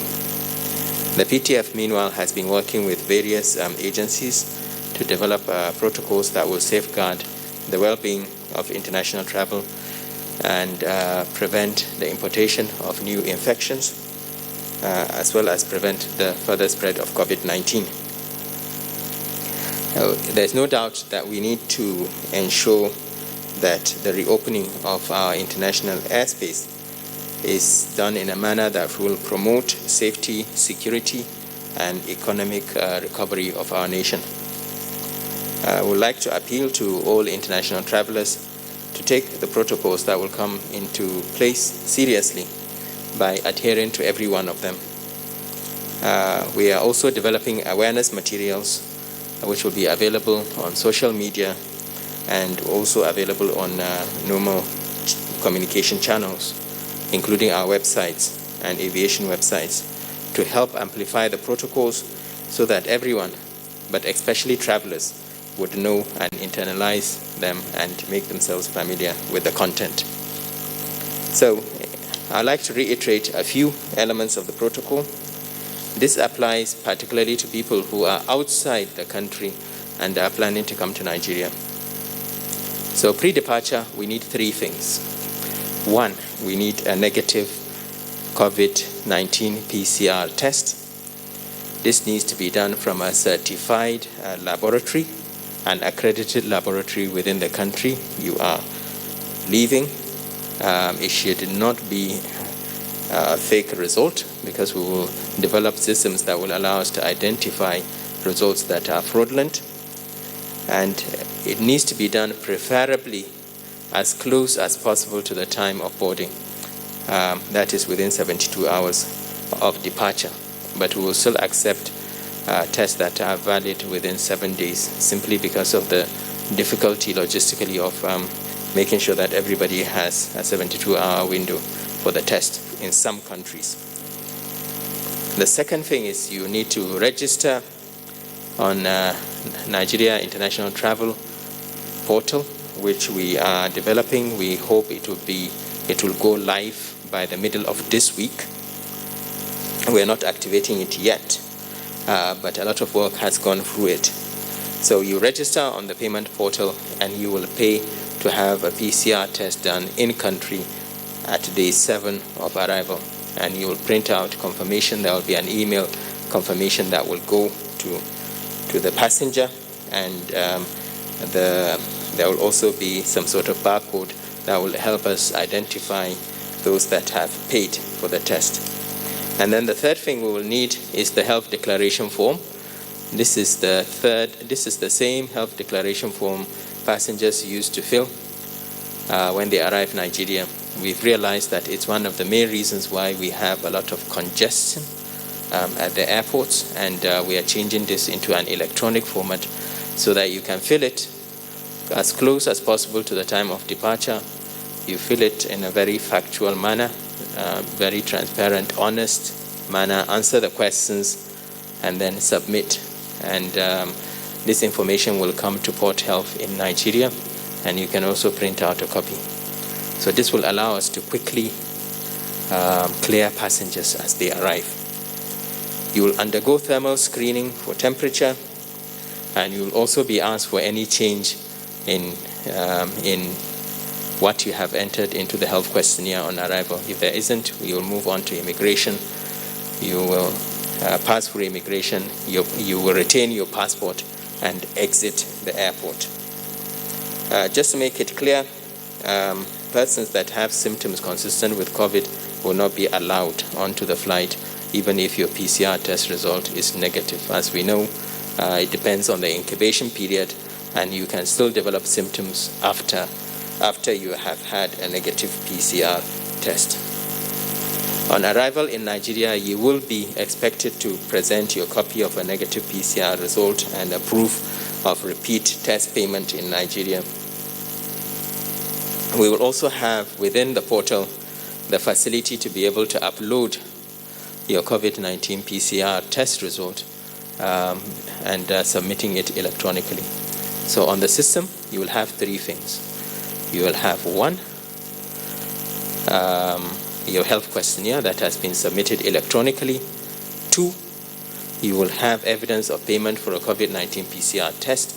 And then three, you'll be able to upload your COVID-19 PCR test that was done in your departing country onto the system and submitted electronically. So at this point, as you exit from the airport, you will go home and self-isolate for 7 days. Self-isolate doesn't mean that you interact with all your family members and have dinner and lunch, etc. with them. No, you self-isolate in a separate room on your own, and do not mix with family members during the period, and neither would you receive visitors at home. But you self-isolate for 7 days, and on day 7, you will present yourself to the sample collection center. There will be an arrangement to have some sort of text messaging to you a day before your test to remind you to present at your sample collection center. The laboratories that have been accredited to do these tests will have the responsibility of making sure wherever you are in the country, you have the test done. And day 8, or afterwards, as soon as you get your results, you will exit from self-isolation if your result is negative. Persons who test positive will be managed based on the national guidelines. It's important we get this right. For the moment, we do not have the infrastructure at the airport to commence testing at the airport, but we hope in the coming months we'll be able to make suitable arrangements, and we might even have a rapid diagnostic test that would allow us to have real-time access to results straight away. But for the moment, this is the arrangement that will come into place. There will definitely be sanctions for failure to comply. Sanctions to the airlines if they allow passengers without a COVID-19 PCR result to board. They will be sanctioned on arrival in Nigeria. That is the airlines.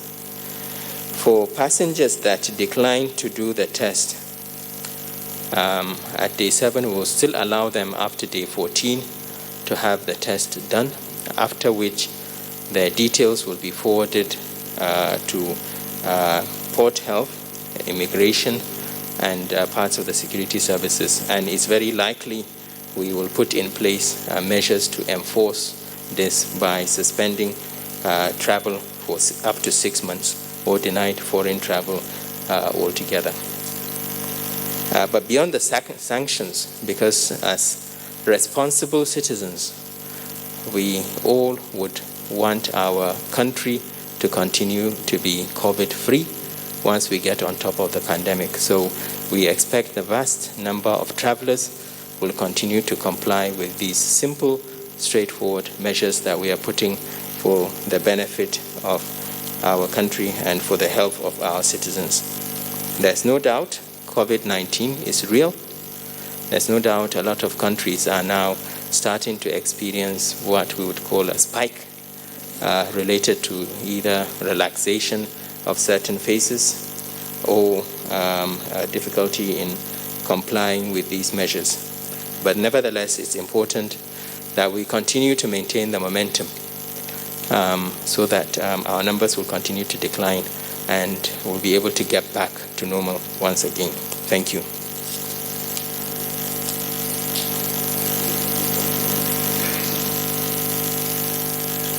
Thank you very much, National Coordinator. We do not have updates. We will just move straight away to the question and answer session. Can we have your questions now, please?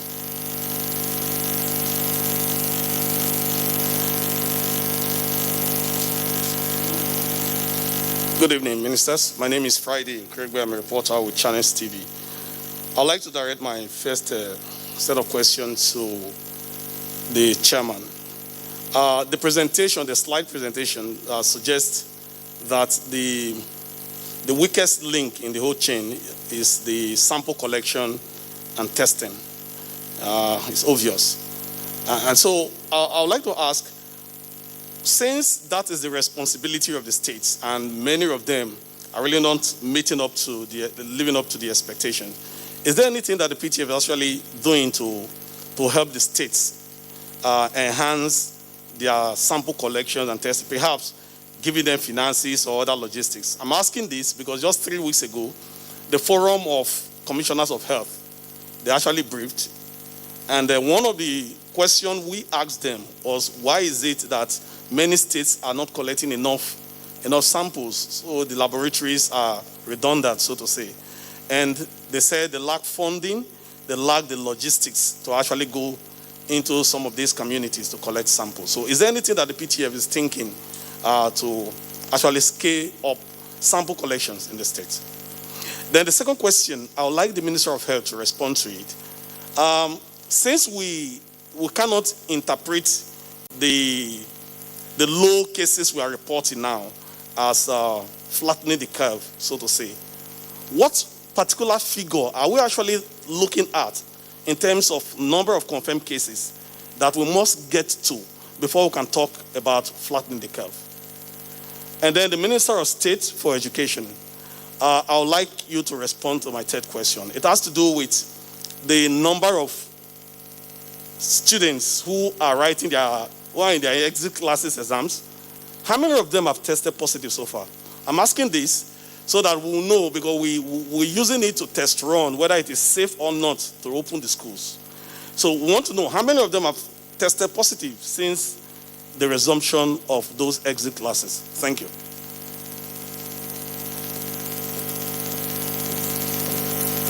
Good evening, sirs. Good evening, all. Rachel Abuja from the News Agency of Nigeria. My first question is for the coordinator. Just last week, the PTF chairman pronounced Plateau State as epicenter for this pandemic in the country. Opinions today are divided on how this was arrived at. Mr. Coordinator, I don't know if we can have authentic evidence of parameters analyzed in comparison with other states of the Federation to reach this conclusion, sir. My next question is for the Minister for Health. Sir, since there is a connection between drugs used in treatment of malaria and those used of treatment of COVID-19, and also the clinical signs overlapped, with the endemicity and widespread build-up of resistance, build-up malaria amongst Africa. Now, is there any evidence connecting resistance of malaria with mild or asymptomatic case of COVID-19. Would like to know. My last question is for the NCDC rep. Ma, I'd like to know what contact tracing strategy are we using in areas with high infection burden, example Plateau State, and areas with low infection burden at the moment, with particularly mention to Kano State, please. Thank you very much.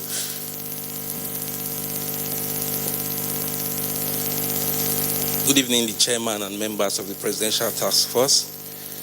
I am Mitaire Ikpe and I report for the Nigerian Television Authority. My question is for the Minister of Health or the rep of the NCDC. I'm just wondering, like some of my colleagues, at a time when there's so much enthusiasm about the increase in the network of laboratories and even with the deployment of gene expert machines and the plan to have more sample collection sites across the country, what is responsible for the drawback on sample collection in the state? Is it as a result of lack of trained personnel, or is it what is just responsible?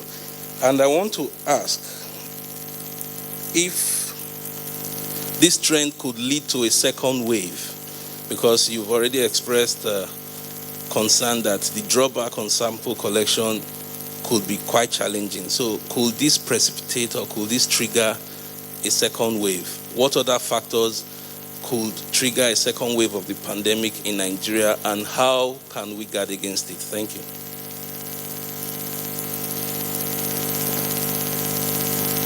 Good evening, sirs. My name is Yemi Adebayo from AIT. I just have two questions to ask this evening. And the first is to the Honorable Minister of Health.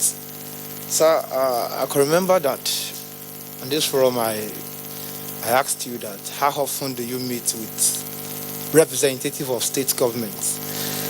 I asked that how often do you meet with representative of state governments to actually talk to them about increasing their testing capacity? If I'm to sum up a lot of remarks that I listened to yesterday, everything evolves around the need for states to increase their testing capacity. Is the Ministry of Health or perhaps the PTF considering setting up a team to perhaps visit some of these states to actually sensitize them or enlighten them on the need to increase their testing capacity? That is number one. Then number two, the representative of the DGNCDC, you talked about sensitization as well, and that even some states are no longer taking the issue of COVID-19 serious and what have you. I remember that when this pandemic came into Nigeria, a lot of states set up a task force team, but perhaps the task force teams have now gone to bed, owing to the number that we are recording in the past 3 to 4 weeks now. What is the NCDC doing in this regard? Because I understand that you also have a team in these various states. What are you doing? Are you meeting with your team to actually let the states know that this pandemic is still very much around? Thank you very much. The Chairman, National Coordinator, members of the PTF, my colleagues, my name is Amaka Ode. I report for Arise News. And my first question actually goes to the Honorable Minister for State for Education. Well, it has to do with the fact that Lagos has announced that schools will be reopening in the coming month of September. And looking at our numbers declining, even though, yes, we're not testing enough. But parents really want to know, are you considering reopening our schools in the coming month? Because we know a new term is supposed to resume sometime in September, so we need an update from you concerning that. And my next question actually goes to the representatives of the DG of the NCDC, Mrs. Elsie Ilori. Contact tracing, how far, how well? I asked this question because, yes, we are in a phase of community transmission. And the last time I asked the DG the same question, he spoke about the fact that our contact tracing has gone down. And now we're complaining about our test capacity going down. Don't you think contact tracing from people who have been confirmed to have the virus would actually help us? Because if we're testing their family members, that is more tests and more people getting tested for COVID-19. And finally, to the National Coordinator of the PTF, Dr. Sani, Aliyu, well, you spoke about updates concerning those who are flying into Nigeria, what they need to do and what they need to have coming in. But I need to get an update in terms of our level of preparation as we look forward to the 5th of September. Those labs you spoke about that would help us with our testing for those who are planning to leave the country. How far? Thank you.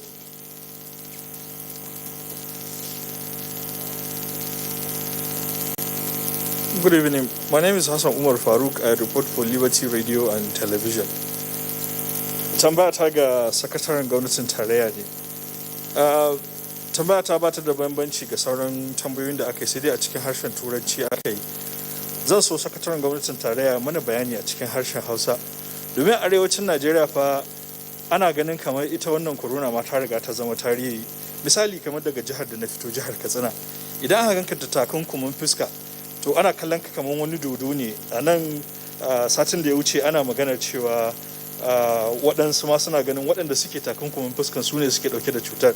To kusan irin tunanin da ke da kwai kenan. Banda gidan gwamnatin jihar da shi kowane lokaci gwamnan yana sa takunkumin fuskan. Kila kada mutum ya haɗu da shi bai da takunkumi ya yi masa faɗa ko wani abu makamancin haka. Babu inda za ka je ka ga akwai wannan takunkumin fuskan. Sannan maganar gwaji da ake magana kama a jihar Katsina fa sai wane ya san wane ne ma za a gaya maka inda ake wannan gwaji.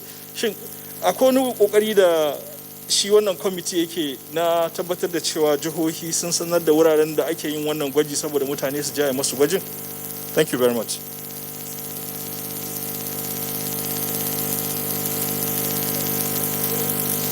Thank you. We've taken all the questions and we'll be receiving our responses from the Honorable Minister of Health, the DG NCDC, the National Coordinator. After that set, the Honorable Minister of State Education will come to the podium and the Chairman of the PTF will round it up. Let's begin with the Honorable Minister of Health.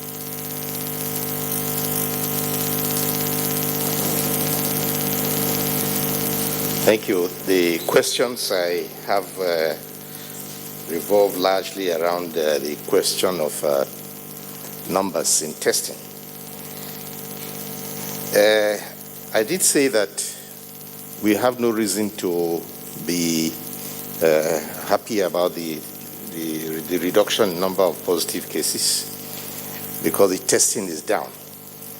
And if you are not covering the whole country sufficiently, if you are not getting samples from all the areas, you cannot make a declaration as to whether you are flattening the curve or not. So you must have a critical number that assures you that you are not missing out anything.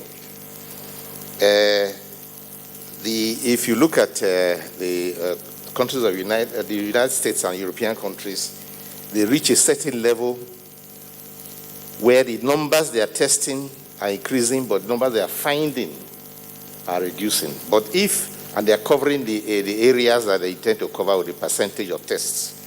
I said just now that we are targeting, want to get 2 million tests done, then you know that you have covered a large number and be able to make a pronouncement as to whether your curve is flattening. But right now, we don't know why the testing is exactly why it's going down. That's why we are commissioning a panel of experts. I told you we have a ministerial committee of experts that we are going to commission to look into this question, carry out verbal autopsy, and go around and ask the stakeholders and the various participants questions and be able to come out with a reason, or at least an attempt at a reason and explanation.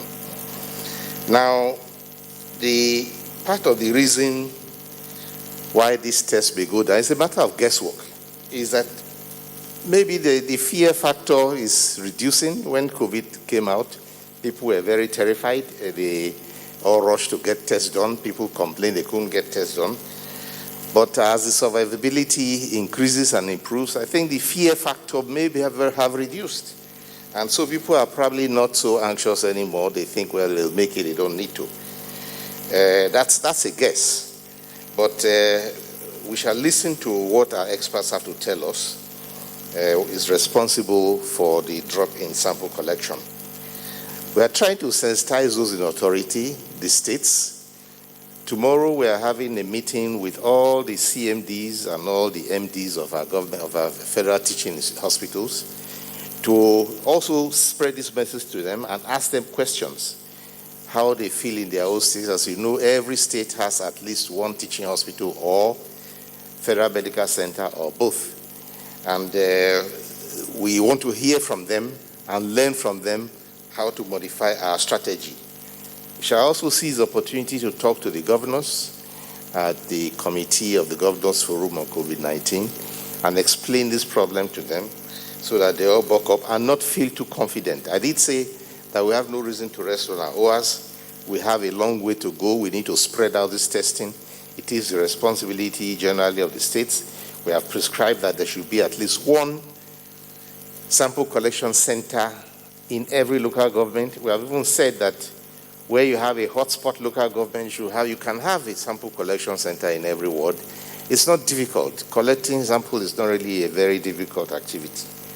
Then you need the logistics to be able to retrieve samples you have collected. The laboratories are there. We're trying to make sure every state has one. We have also made it clear that if any state collects samples and the nearest center for testing is not necessarily your own state capital, but another one is nearer to you, can use it also. You can take advantage of the proximity of a testing center so as to make things easy. The other week, we commissioned a large number of motorcycles for primary health care, which we have said can also be used, if called upon by state governments, to help in retrieving samples. So we are trying to put everything down there so that the operators on the ground at the local government and state level can take advantage of whatever options that are being put there to increase the scope. We want to be sure that we are managing the situation correctly, and we'd have to depend on the collaboration with the state governments and local governments, and also the population generally, for this to be successful. As for malaria and COVID-19, well, the malaria Plasmodium is a single-cell animal, that creature that causes what you call malaria. COVID is a virus. It doesn't exist on its own. It has to enter a cell to exist. So there are two actually quite different kinds of creatures. But the symptoms they have will be fever. They have that in common. So, and you can have still other ailments that give you fever. So a fever is not definitive for one. It's a suggestive symptom. It's not definitive for any. It's a suggestive for a range of health issues. And it is left to the doctor to now go further and carry out a diagnosis, look for additional symptoms that will confirm one or the other, and then probably use a laboratory to confirm the case, exactly what the diagnosis is. So you can have general medicines that bring down the temperature. They take care of the fever, but they do not necessarily destroy the pathogen. So when you say you are treating malaria, you can give something like paracetamol that brings down the temperature, but it does not destroy the malaria parasite. It does not. So you can do the same with any kind of fever, bring down the temperature without destroying the parasite. But to be able to get a cure, you have to destroy the parasite with something specific. And that's what the ACT does for malaria.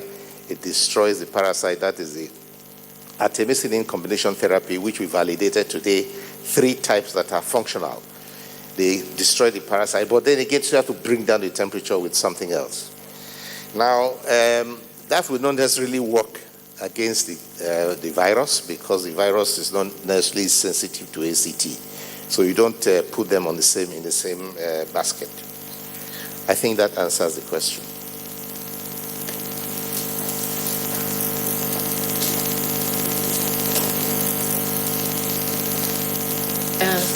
Thank you for the questions on, I think contact tracing seems to be one of the issues here, and I'll answer the 2 questions on contact tracing together. Now, for contact tracing is one of the very key areas for, stopping the transmission of the virus. Of course, we say that once, if you have contact with a confirmed case, you are followed up for 14 days. And within that 14 days, if you develop symptoms, you're tested. Now, the way it goes is that contacts are categorized according to how close they were to the confirmed case. We will have high-risk contacts. Those are the ones that are actually advised to self-isolate. The very high-risk contact will self-isolate because there is a possibility that the virus has been, transferred to them. And these high-risk contacts, how do we identify them? Those that will ask questions. If you did not put on a mask, if the confirmed case was not wearing a mask at the time of contact, and the other person too was not wearing a mask, that at the time of contact, and that person is very close, had a close contact with the confirmed case, that's a very high-risk contact. So we look at all those criteria to determine who is high-risk contact. And like I said, high-risk contacts are told to self-isolate so that we follow them up, so that we don't, transmit it within the community. Now, what are the kind of strategy we do is that we work with the state. And at the initial stage, when we were doing the institutional quarantine, we'll quarantine the contact, of course. But now there is no institutional quarantine. So what we do is to advise the contacts, the high-risk contacts, to stay in a separate place from the family members, so that you don't also infect the other family members. We work with the states. We have meetings with states every fortnight to look at their challenges, because each state, like I mentioned earlier, we have their specific challenges that we try to address with them, and most of them are technical challenges. The ones that are political, we refer to the highest level. And like you ask, will it help? Of course it will help, because of course if there is a contact that you remove from the community, a high-risk contact that you remove from a community, that will help transmission, because it means that that contact might not be able to transmit. And let's not forget that we have asymptomatic people around us, those that do not show signs and symptoms. And so a high-risk contact might be asymptomatic and by not show any signs or symptoms. So yes, it's a very key function in breaking the transmission. Now, I think this was to the NC, but I'll just quickly talk about it. Plateau State as epicenter. The evidence is that we have more cases, confirmed cases, being reported from Plateau State.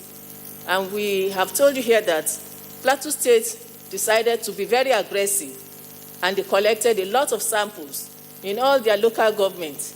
And so they have been able to, because they are reporting more confirmed cases, so of course we report them as the epicenter right now. And then in terms of the, the trend, what are the factors? What factors could trigger the second wave? Well, I think the Honorable Minister talked about that. When we are not doing what we are expected to do, not adhering to the non-pharmaceutical measures, and then we are being careless. We are opening up, and then we are not doing what we are expected to do, it could lead to that. And we are talking about schools reopening, we are talking about business offices, workplace reopening, and people are careless about what they are doing. We are not collecting enough samples. People are transmitting within the community, and most people are symptomatic, and so they are going their free way. Of course, we might have that kind of, second wave of surge. And then the task force at the state. Now, I mentioned that we meet with the states every fortnight, and we discuss more of technical issues with them, and where they have issues with the political level, that's the task force, we escalate to the PTF, and the PTF take talk to the governors. We have the governors forum where they address issues. So those issues are always addressed at each level. At the technical level, the NCDC does its own part. The PTF does their own part at the upper level. And I think that's what we're doing. Thank you.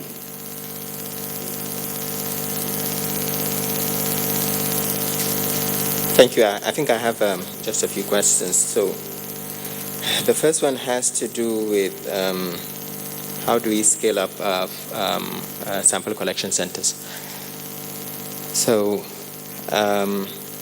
what we have been doing, as you're aware, we now have about 66 laboratories. We started off with about 3 or 4 when the PTF commenced back in March. And since then, we have increased the number of laboratories. But of course, the increase in testing, it has not been consistent. And what we have been doing is working closely with the states as well as with our partners. Our partners have a lot of assets across the country. So an example is Kaduna State, for instance, as well as Plateau. What we have been doing is we've been working very closely with WHO and some of our partners, as well as the state EOCs, to ramp up testing in those states. And this fits in very well with the results from Plateau State. The reason why the numbers in Plateau are high is because the number of samples being collected has increased significantly. And it's the same thing with Edo. If you test, you will find. We still have a lot of COVID-19 infections in the country. And as the chairman said earlier on, the more you test, it's really a reflection of the frequency of testing. What is probably more reliable is if you look at the positivity rate.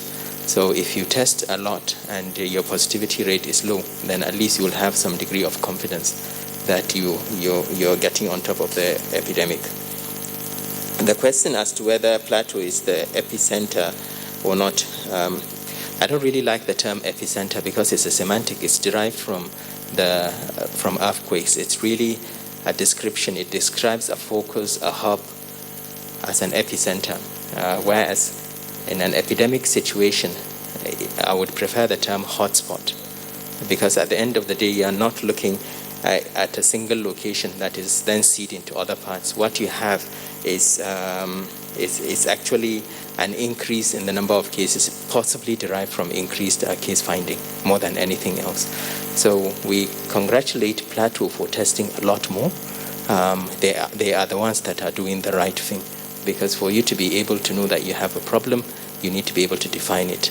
And with COVID, you can only define whether you have a COVID problem or not by testing. Those states that are not testing enough, we would continue to call on them to set up apparatuses to enable them to test more. Funding is no longer a major reason for not testing.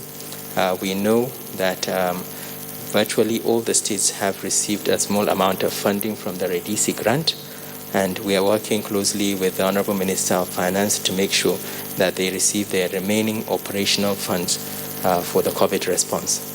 If you test a lot and you don't find anything, as what is happening now in Lagos, then we can say that yes, we are fairly confident that we are getting on top of the problem.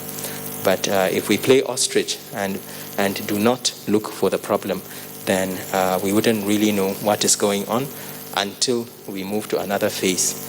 Just as is happening now with schools and exams, where we are coming up with cases, 20 cases in an exam center, for instance, I believe in one of the states.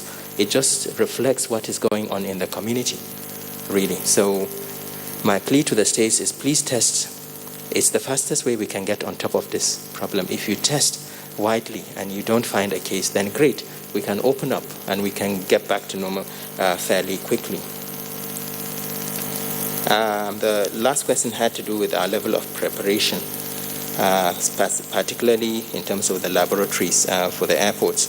So for Lagos, they already have a portal that has been up and running for, I think, for some weeks now, and they have about 10 laboratories that are testing, and we are happy with the potential capacity of these labs to take up the passengers that are coming in. With Abuja, we're still working on this. So far, we've got possibly two laboratories that will be able to accommodate the current number And we hope over the next 1, 2, 3 weeks we'll have an additional 4 or 5 laboratories, bringing the figure to about 6 to 7 that will be able to serve Abuja, and that will be quite sufficient. In terms of the level of preparation, we've actually gone very far. The main preparation really has to do with the need to set up electronic systems. We want passengers to have a good experience at the airport. Despite COVID, despite the fact that this is the new normal, we do not want passengers to come and spend huge amounts of time at the airport after they have landed and increase their risk of exposure to COVID, i.e. they do not catch COVID in the plane and they end up catching it because they are spending hours waiting to be cleared. So we want the experience of passengers to be very positive. It's important for our economy that our airports function very well, but it's also important for our country that we continue to keep safe and we keep COVID out of our country. So we will make sure that the systems that will come in place are as electronic as possible, as convenient as possible for passengers, and we will also make sure that whatever documentation is made available is fully adhered to, and any measures that are required to enforce this, we will work very closely with the authorities so that we have a tight system that would allow people to go home with their passports, have that freedom of being able to continue to proceed with their own personal documents without worrying about their passports getting lost at the airport, and a week later having their test. And if it's negative, we have reduced the period of quarantine or self-isolation from 2 weeks down to a minimum of 8 days. So that would allow people to get on with their lives much earlier on. We know that if you test immediately on arrival, you pick about 7% of those that would PCR convert. If you test at day 5 of arrival, you pick about 85% based on the modeling and the scientific data available. If you test at day 7, you pick about 94%. And if you test at day 14, you pick about 98 to 99%. So there's no doubt testing at day 14 is the most reliable because it will pick up the whole incubation period.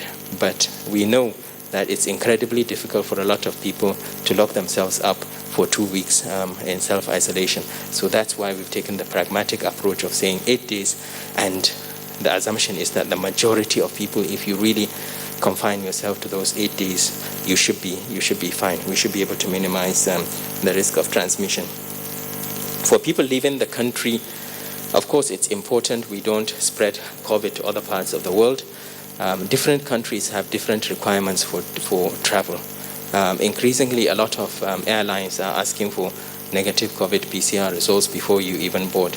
And the laboratories that are being set up now, the private labs, will also provide those services, and you should be able to get results that would enable you to fly. At this point in time, we do not want the public health laboratories to be used for travel-related purposes. It will distract them from their primary responsibility of dealing with the epidemic, and that's why we are making arrangements with the private sector to drive this. This is what happens in a lot of countries, and that's why we are putting this in place in Nigeria. Thank you.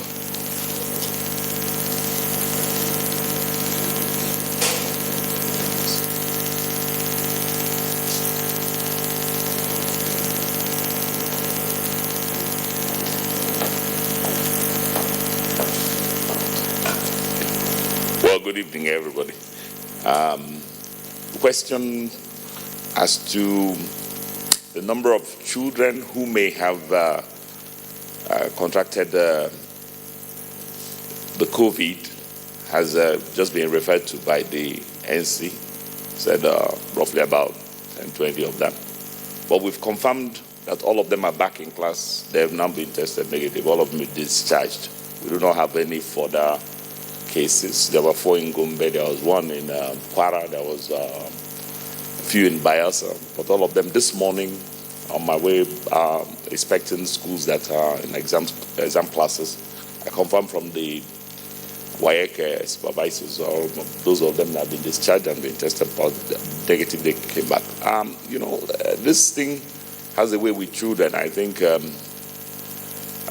they're not as they don't come down with it as much as the rest of us. But that's our situation report at the moment. We are still getting feedback from the field in case there are any new places where this may crop up. As to whether we're reopening schools at all, that discussion is ongoing. We've received the feedback from all our universities. They've responded as to their state of preparedness, and that is being tabled at the PTF, and we've agreed on a framework that will help decide how they come back to schools, where tertiary institutions by their nature are semi-independent.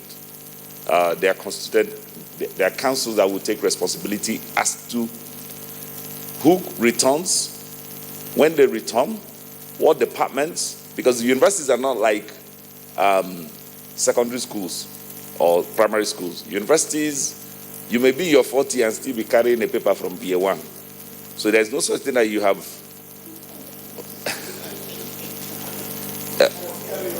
You may have carryovers. You may, I'm not saying everybody is like that, but you may have thesis, you may have your papers that you're delivering, you may have courses that cut across. I'm sure many of you who attended universities may be in a particular class, but sharing a GS course with, say, another department. Universities are not run like primary schools. So really, that decision is up to proprietors and the governance structure we have in those places. If you look at polytechnics and many of our colleges of education, the course content is not just strictly you go to class, they teach you something and you go away. No, that's not how tertiary institutions work. So the governance around that is what is being articulated at the moment. We have a broad agreement with almost all the institutions and their supervisory organs. The National University Commission has given us a full brief of what the universities are doing. The National Board for Technical Education has also brought in a full brief, and the National Commission for Colleges of Education are also working on their brief. Now, we'll bring all of this together because you're not trying, whatever decision you're going to give out from here will be a national guidance that then will, Lagos State, Imo State, all the states around Nigeria, will need to translate them into what they can use. And then the governance structures around the institutions themselves will then unbundle that to the students. It won't be a one-size-fits-all, but it will be a guidance procedure that will be emanating from it as a national response. Thank you very much.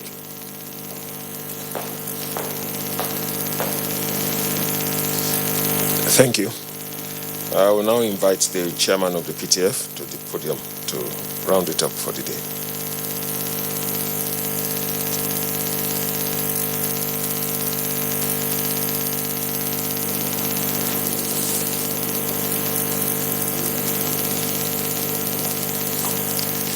Two quick questions that I think have basically been dealt with.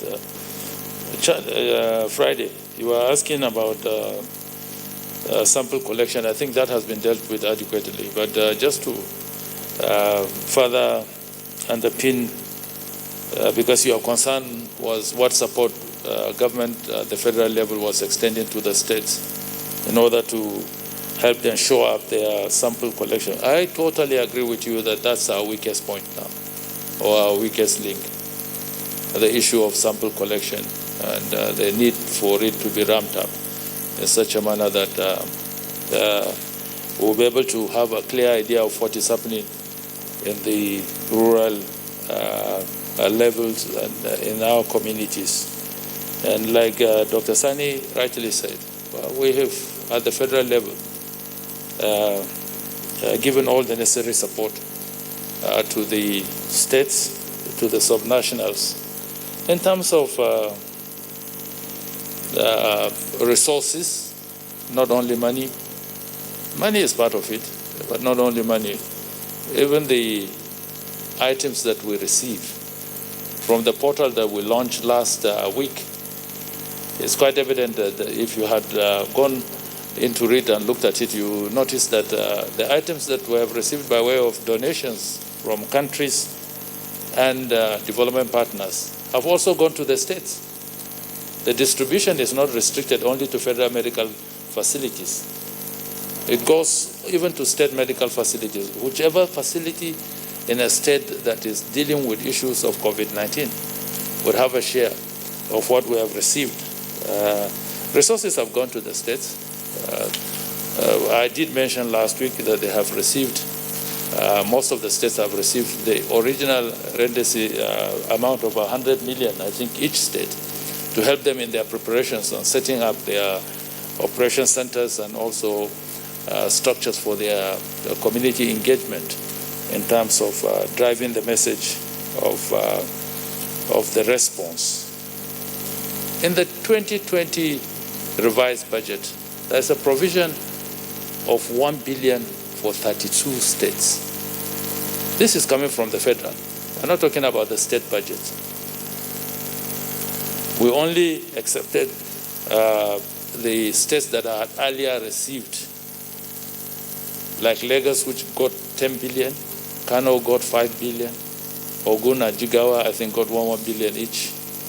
But the other 32 states have been provided for in the federal budget, the revised federal budget. So you can see that we are concerned about what is happening at the state level, and we are resourcing the state levels to see that they ramp up their sample collection. I know there has been, like I said in my remarks, fatigue has come in, and even on the chart display, the issue of fatigue, COVID fatigue, even for your reporting as journalists, there has been fatigue.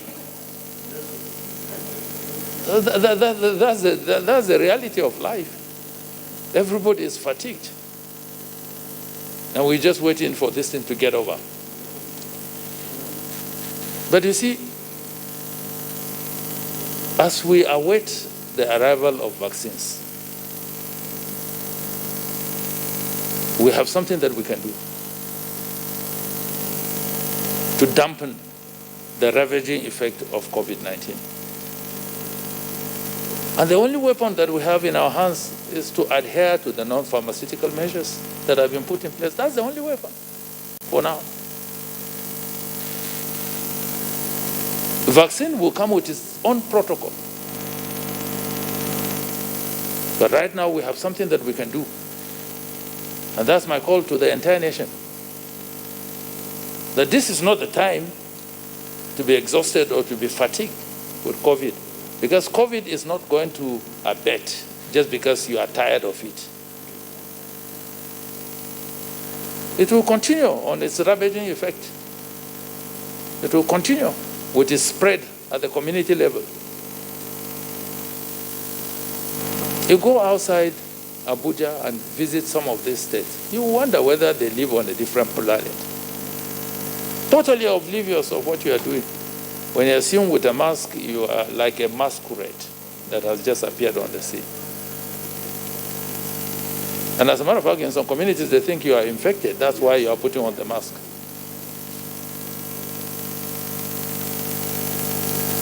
But it's important that we continue to drive the message that for now, no cure, no vaccine in sight. It's only care and management if unfortunately you get infected. But collectively we can resolve that. Look, let's reduce the level of infections. And the only way we can do it is to comply with the non-pharmaceutical measures that have been put in place. Farouk, yes, in similar vein. Yeah. Most of the states when you go to, it's the same experience I had when I was home this weekend.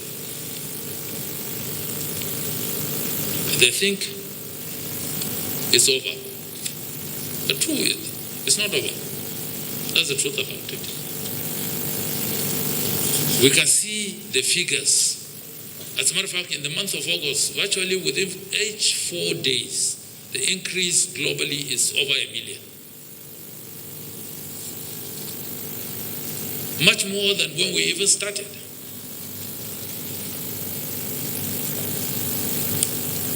You saw from the projection how we were collecting samples. And because we were busy collecting samples, we were finding. As long as you don't collect samples, that's the only way. You don't wait until the symptoms begin to develop before you collect samples. It is the responsibilities of the subnationals to prepare at their local government levels to open sample collection centers and reckon the samples so that those samples are tested for them to have a clear picture of what is happening in their local government areas. I know we are all fatigued, but this is not the time to relent. This is the time to upscale. And that ties me to the issue of contact tracing. At this level, what contact tracing are you doing? The thing is already in the community. Everybody is a suspect. Everybody is a suspect. So all we need to do is to go into the local governments and ensure that in each local government we have a sample testing center or a sample collection center. We can't have laboratories all over the places. But you remember when we started, the issue was, where do I find a place to test? Now, there are bound several places for testing. We've racked up the testing capacity from 2 labs when we started to 66 as of today.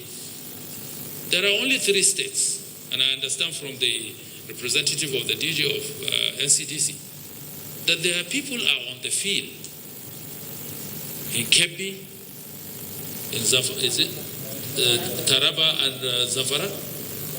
And, okay. It's Kebbi and one other state in the northwest. Niger.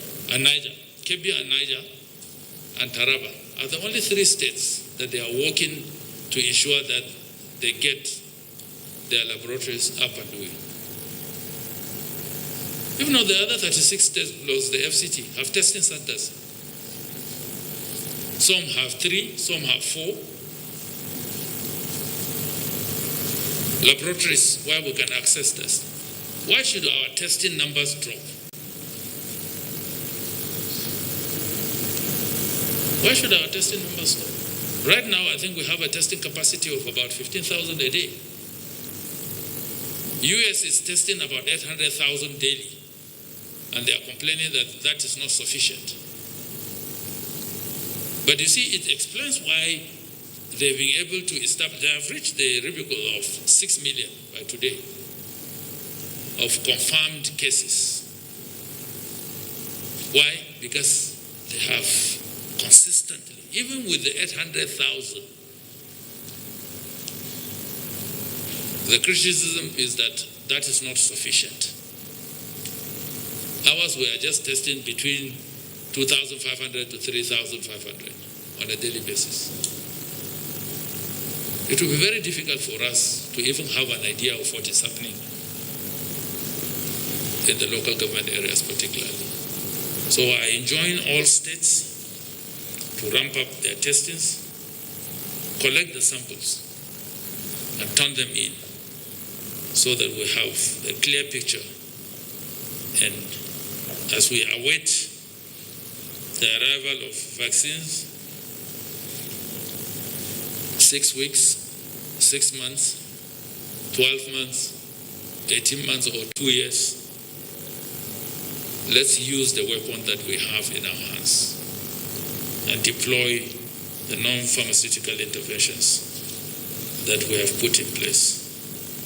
Kamala Farouk, batun corona ba inda ya tafi ba, yana nan. An mutane suna zato a gida, a cikin karkara, a cikin jihohi akan cewa maganan corona ya kare, ba gaske a cikin magana. Corona yana nan kuma yana kama mutane kuma yana kashe mutane. Don haka dole mutane su yi la'akari da wannan magana akan cewa babu magani, babu vaccine, abinda yake hannunmu a yanzu shine waɗannan shawarwarin nan da muka bayar na cewa in za ka fita ba ka tabbatar kana da wani kunshe bisa hancinka da bakinka abinda ake kira face mask. Kuma in za ka tafi ko ina ka je ka nemi ruwa ka wanke hannunka da sabulu. In baka da wannan akwai abin da ake kira sanitizer ana sai da su ko ina. A ma'aikatu ma muka ce kara a buɗe gun aiki ko inda ake waɗansu sana'o'i sai an tabbatar akwai waɗannan abubuwa. Mun ba da shawara kuma kara jama'a su cunkusu a buɗe. In za ka fita, in za ka tafi aiki ko za ka tafi waɗansu ziyara a tabbatar akwai ɗan fili ko ɗan tsawon abin da fili tsakaninka da mutane. Ba dole ba ne sai ka fita in baka da dalilin fita. Jama'a su sa hankali a kan cewa corona tana nan, kuma to corona kamar barawo ne, yana duba kawai lokacin da zaka ce ka kau da kanka, lokacin ne zaka ga bala'in corona. Fata na shine akan cewa za mu ɗauki waɗannan shawarwari wanda muke bayarwa da muhimmanci, mu yi abin da za mu kare kanmu, za mu kare iyalanmu, kuma za mu kare ƙasa. Na gode. Have a good evening. Thank you very much, Chairman PTF. That effectively brings us to the end of today's national briefing. But we must remind you of a number of things, the messages that are coming out of today's national briefing. The first is that the PTF urges that the declining number of confirmed cases should be treated with caution and vigilance. We urged states to please ramp up the scope of their sample collection so that detection, tracing, isolation, and treatment can take place. As we plan to reopen the international airspace, we must raise our level of vigilance. We must also review our protocols to avoid new importation. And all of this will be taking place. Closely related to that is the fact that preparatory to the reopening of the airspace on Saturday, 5th, there will be an inspection at the international airport on Thursday. The details will be communicated to you, and we'll all gear up towards the visit to the airport on Thursday. We must continue to preach compliance with the non-pharmaceutical measures that have been put in place. We urge you to mask up to bring down the rate of spread of the disease. Your mask is always the cheapest, the simplest, and the most effective way of fighting this virus from spreading. Finally, so much has been said about fatigue today. We should never allow fatigue to set in. This is the time to renew our energy and our determination to fight this virus totally. Let us overcome fatigue by renewing our energy. COVID-19 will never be tired, so we must never be tired. I thank you very much. God bless Nigeria. We'll see you on Thursday when we mobilize to visit the airport. Thank you.